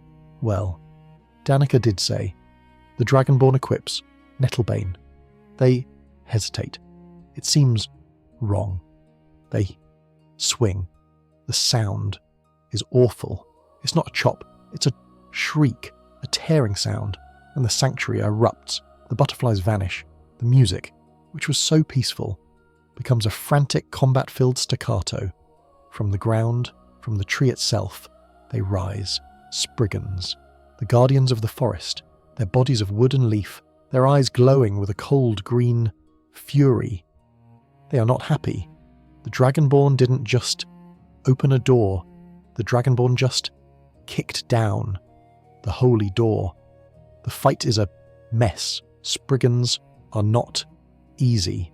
They summon bears. They summon insects. They are fast, and they are everywhere. The peaceful, beautiful, sun-dappled grotto is now a war zone. The Dragonborn, muttering and cursing, cuts their way through the roots, slashes their way through the Spriggans, who are, let's remember, just doing their job. They finally reach the great tree. It is still glowing, but it seems sad. The Dragonborn stabs the tree. The animation is unmistakable. They jab the Nettlebane into the trunk, a small squirt of sap. Elder Gleam sap acquired. The Dragonborn feels dirty. They fight their way back out past the corpses of the forest protectors. They return to Whiterun, to Danica. "Oh, wonderful," she says, beaming. "You got it!" She doesn't ask about the screaming or the massacre. She performs her ritual, and the Gildergreen is restored. It looks better-ish. It's brown now, instead of grey. It's a very underwhelming miracle, but quest complete. But let's rewind. Let's go back to the temple. Maurice Jondrel, please take me with you. And the Dragonborn, perhaps in a moment of total cosmic patience, says, "Fine, but keep up. The journey is awful. Maurice is an escort quest. He's slow. He gets lost. He runs towards the wolves. The Dragonborn has to babysit him the entire way. But they get there. They enter the Eldergleam Sanctuary. Maurice gasps. It's real. It's beautiful. They walk peacefully. They see the butterflies. They hear the stream. They arrive at the wall of roots. The Dragonborn pulls out Nettlebane. "Wait!" Maurice shrieks. "No! You can't! It's blasphemy! Please! There must be another way!" The Dragonborn sighs. A long, weary, I could be killing dragons right now sigh. "Fine. What's your idea?" Maurice walks past the Dragonborn. He walks right up to the root wall, and he kneels, and he prays. He just prays. And the Dragonborn is waiting, tapping their armoured foot, and the roots move. They part, silently, peacefully. They just retract. They open a doorway. No Spriggans. No shriek. The butterflies just keep butterflying. The Dragonborn is stunned. Maurice stands up and giggles. They walk together to the Eldergleam.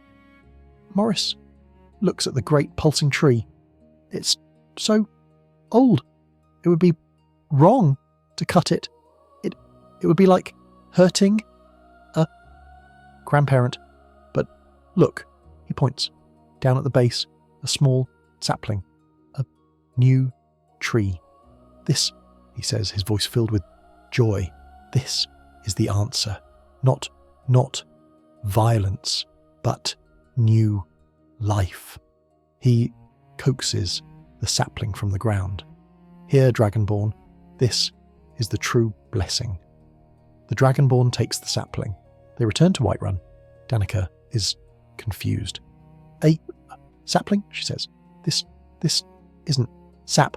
This will take decades to grow. Well, I suppose this is the better way, the patient way.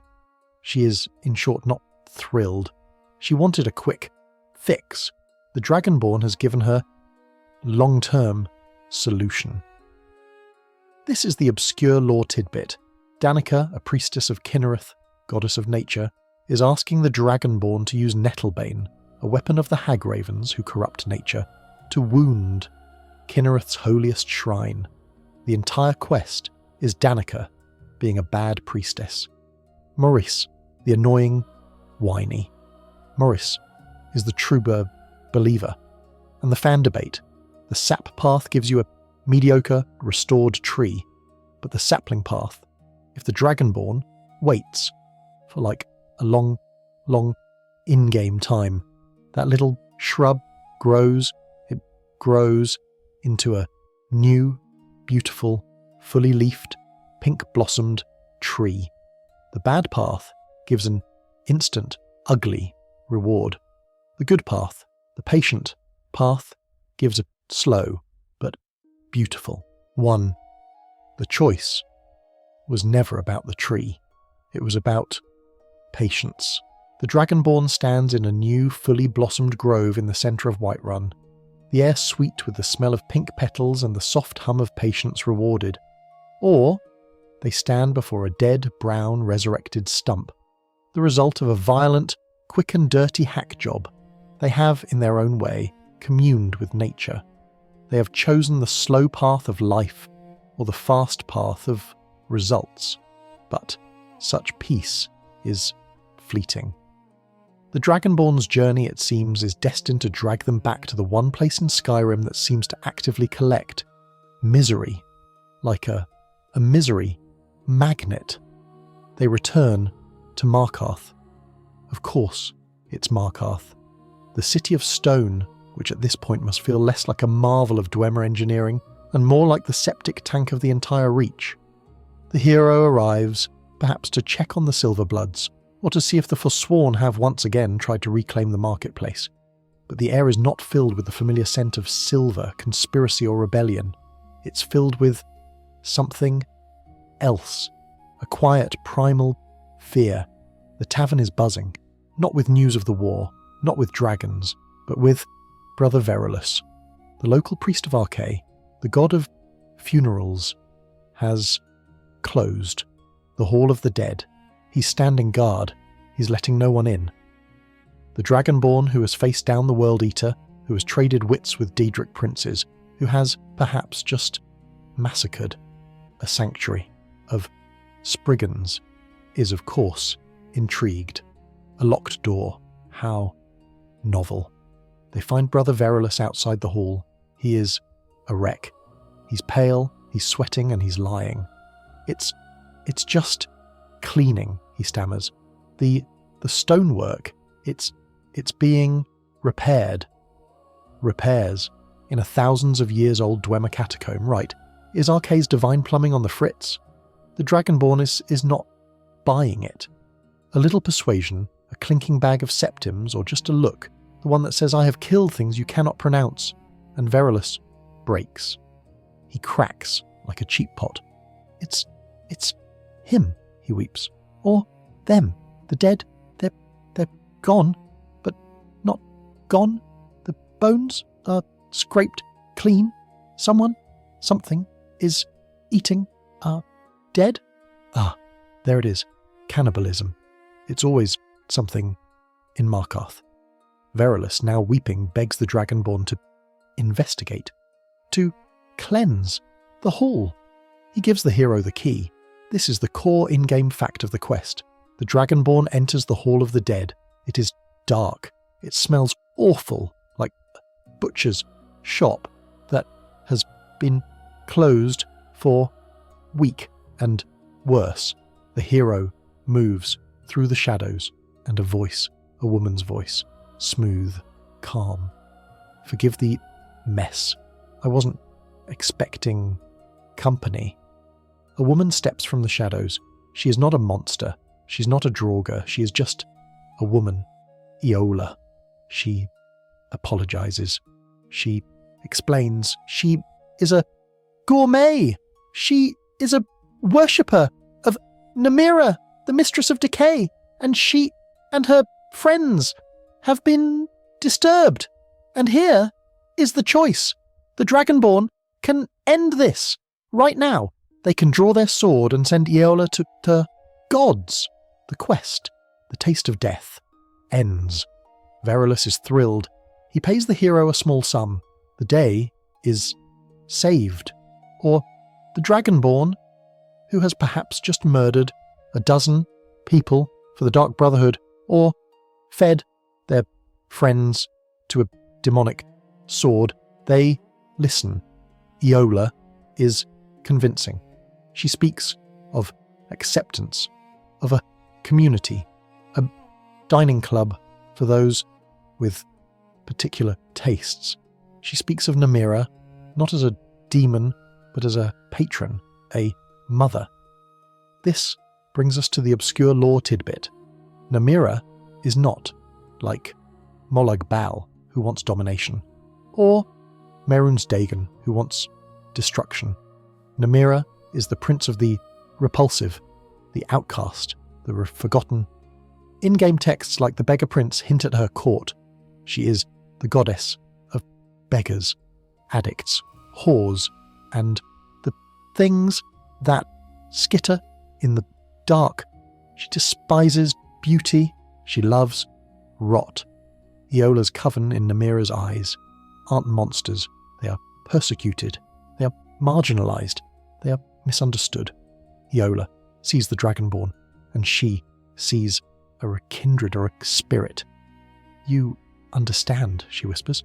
Come, our true dining hall has been overrun. Help us reclaim it and join. The Dragonborn agrees. This is happening. They travel to Reachcliff Cave. It's full of Draugr. Eola is furious. Pests in our sanctuary. The Dragonborn is now officially on pest control for a cannibal cult. It's a new low or high. It's hard to tell anymore. They clear the cave, and the coven arrives, and oh no, the Dragonborn knows these people. They are merchants, nobles, the elite of Markarth, the very people who run the city. This is the fan debate. Are these people truly evil, or are they addicts? Is this a Daedric curse, or a lifestyle choice? The game never says. The stage is set. The table is ready, but it needs main course. Brother Verulus, Eola purrs, he desecrated space. It is only fitting he sanctify our return. The Dragonborn must lure him. They could return to Markarth. Brother Verulus, good news. I've cleared the cave. This is not a lie. Come, see. And Verulus agrees. Is he that stupid? Is he that cowardly? Or, as some fans theorize, is he corrupt? Was he taking bribes from the coven all along? And Eola just broke the rules? We never know. He walks with the hero into the dark. He sees this coven, this altar. What is this? Eola steps out. And a feast, brother, and you are the guest of honour. She enchants him. He stops struggling. He walks to the altar. He lies down. I am so happy, he whispers, his eyes glazed. So happy to serve. And Eola turns to the Dragonborn. She offers them a knife. It is your honour. Make the first cut.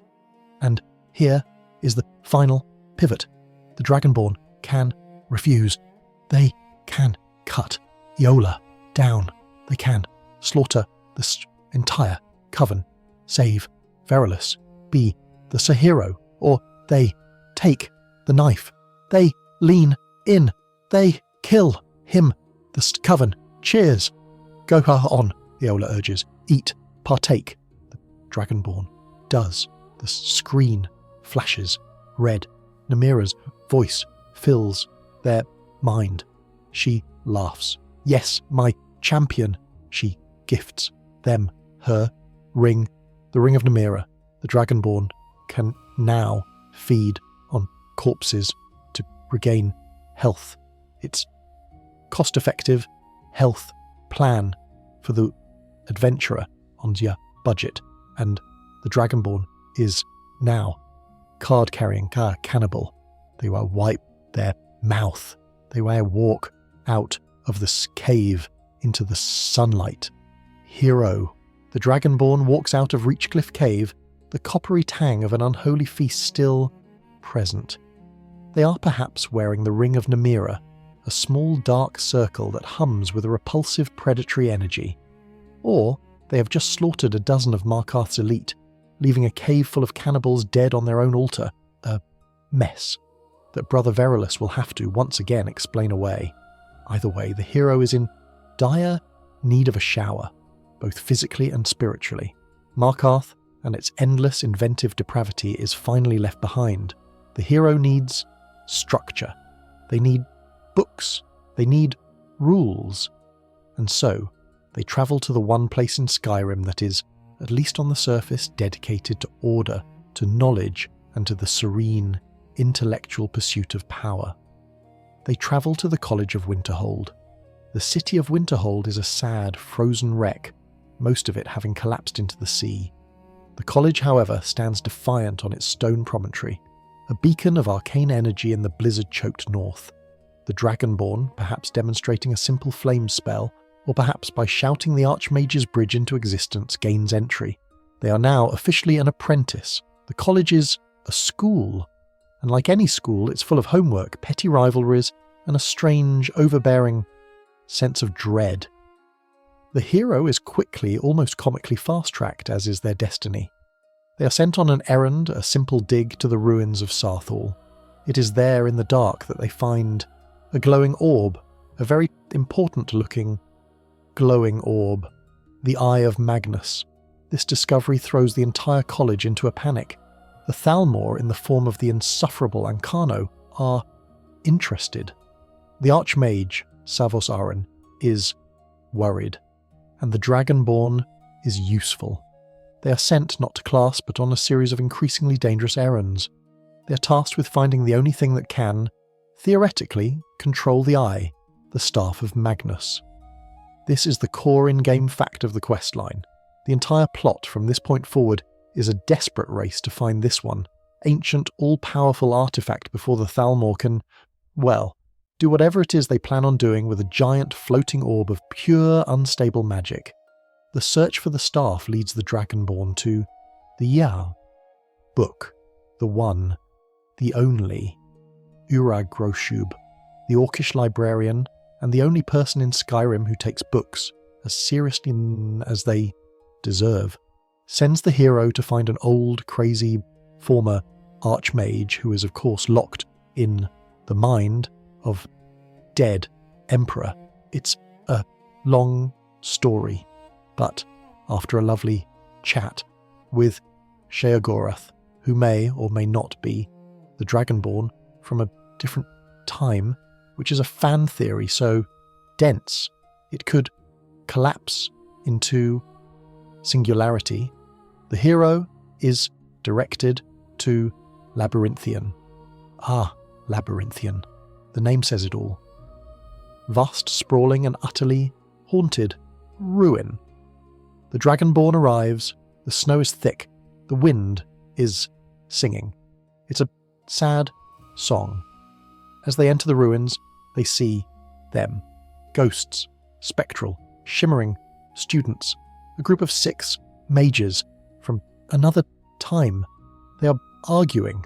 The Dragonborn is invisible to them. This is a memory imprinted on the stone.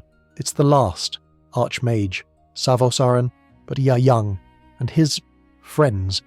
They are here to explore Labyrinthian. They are arrogant, excited, stupid. They are walking into their tomb.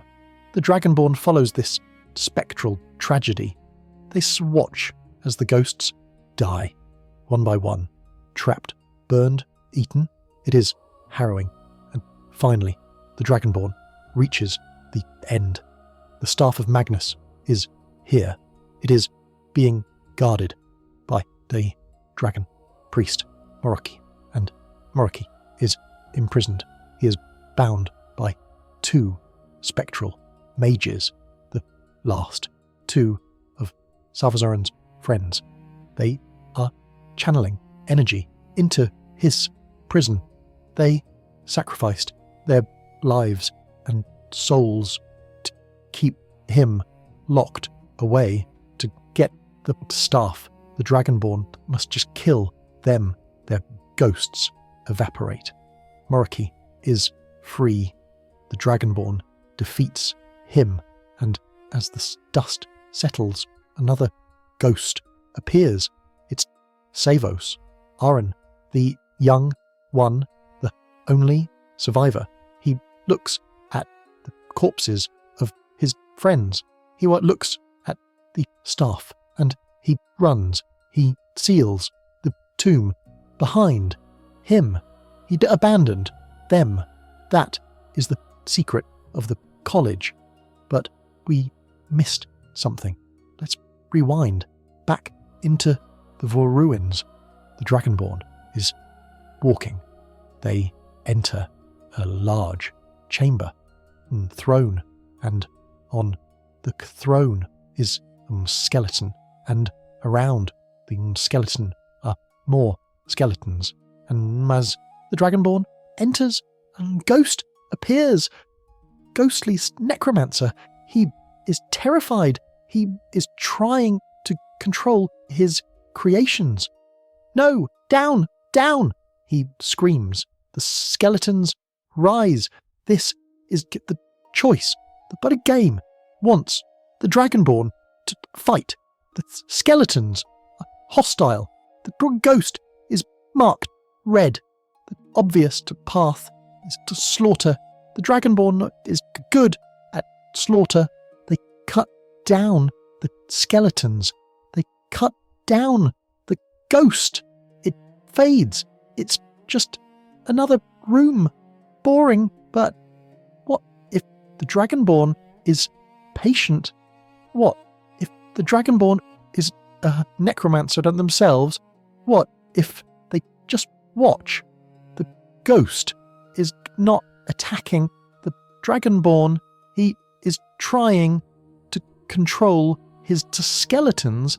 The skeletons are attacking the Dragonborn.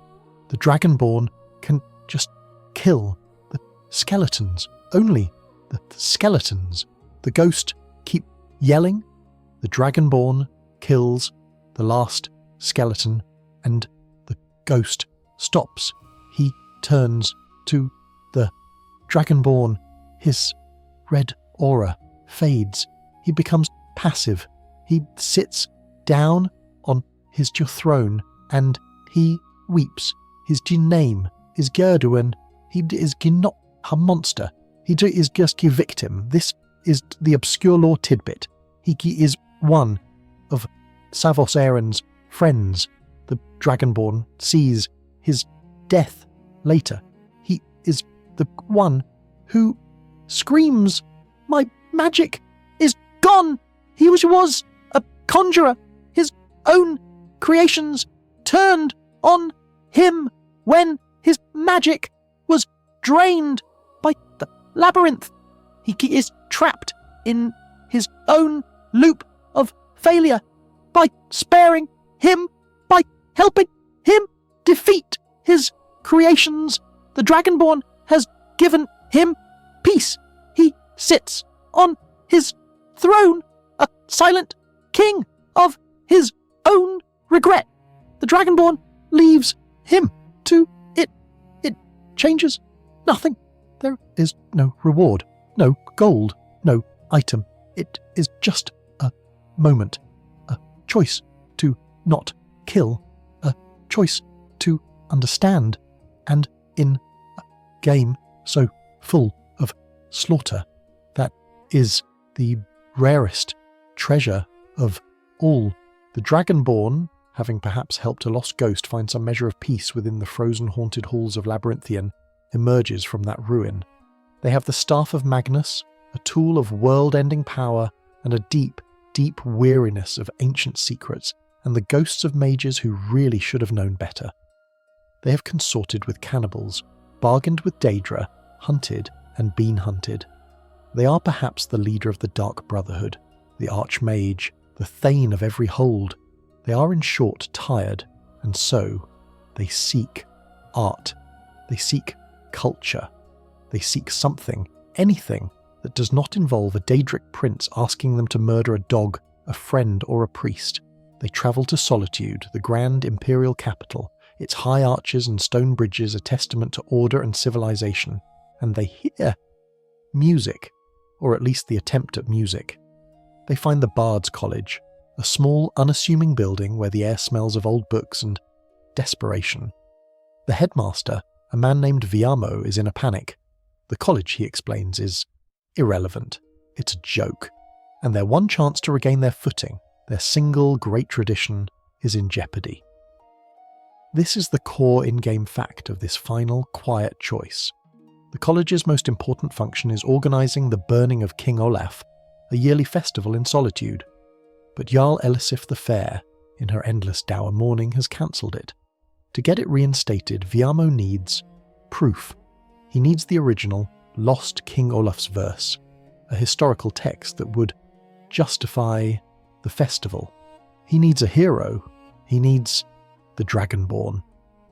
The Dragonborn, with a sigh that could probably put out a torch, agrees. This is at least straightforward. Go to a tomb, kill a Draugr, get a book. This is familiar. The journey takes them to Dead Man's Respite. A lovely, inviting name. It is, of course, a Draugr-infested crypt, but it's different. As the Dragonborn delves deeper, they find the ghost of a bard. The ghost, a man named Svaknir, is helping them. He leads them, opens doors, and seems eager. He leads the Dragonborn to the final tomb, where the Draugr overlord, King Olaf One-Eye himself, rises from his throne. The Dragonborn, with the help of the spectral bard, fights and defeats the ancient king. As Olaf's essence fades, Svaknir finally finds his rest, and the King Olaf's verse is found. The Dragonborn returns to Solitude, the book in hand. Viamo is overjoyed. "You found it! Wonderful! Quickly, what does it say? What does it say?" He reads it, and his face falls. "Oh, no," he whispers. "Oh, no, this is terrible." The Dragonborn, reading over his shoulder, sees the problem. The King Olaf's verse is not a celebration. It is a takedown. It is a scathing, brutal, libelous diss track penned by the rebellious poet Svaknir. It reveals that King Olaf was not a hero. He was a fraud, a tyrant, a monster. The original burning of King Olaf was not a festival. It was a protest. "Elisif can't see this," Viamo panics. "This will ruin us. The college will be shuttered. All my work."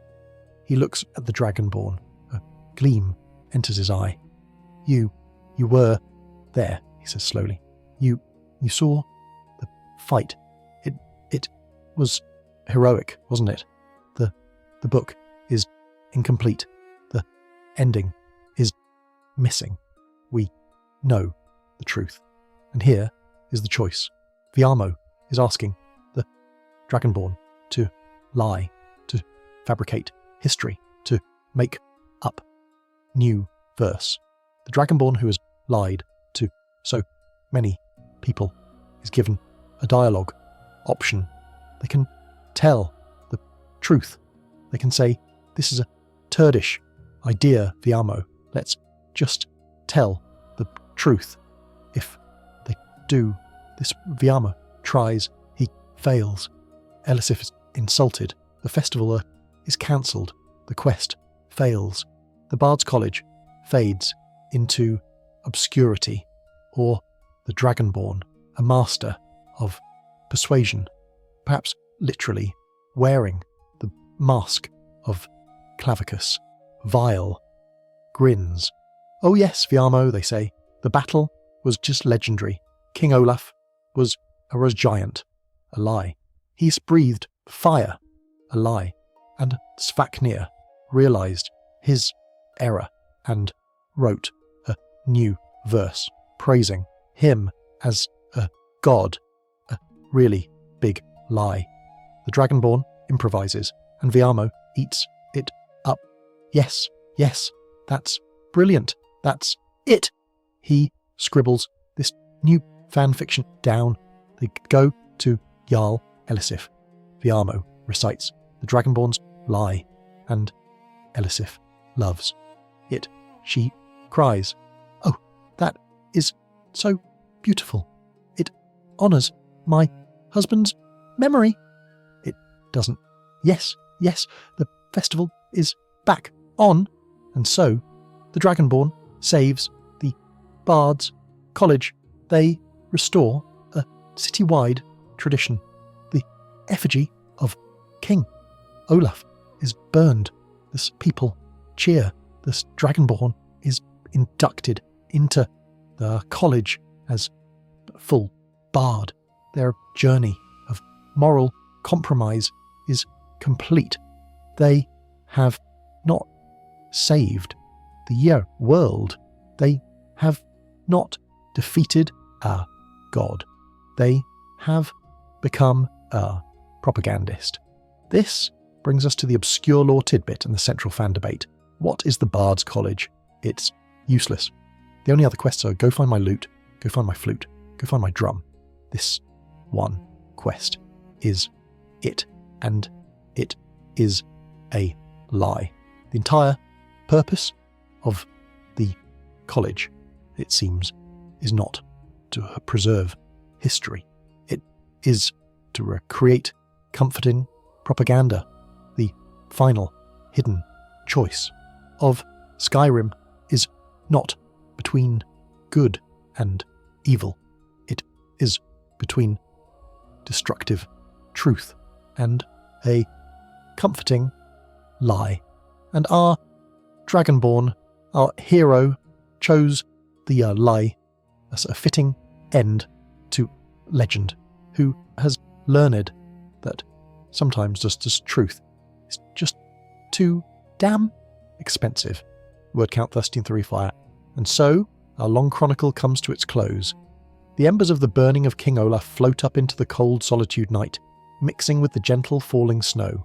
The Dragonborn, our weary, morally grey and endlessly distracted hero, stands and watches.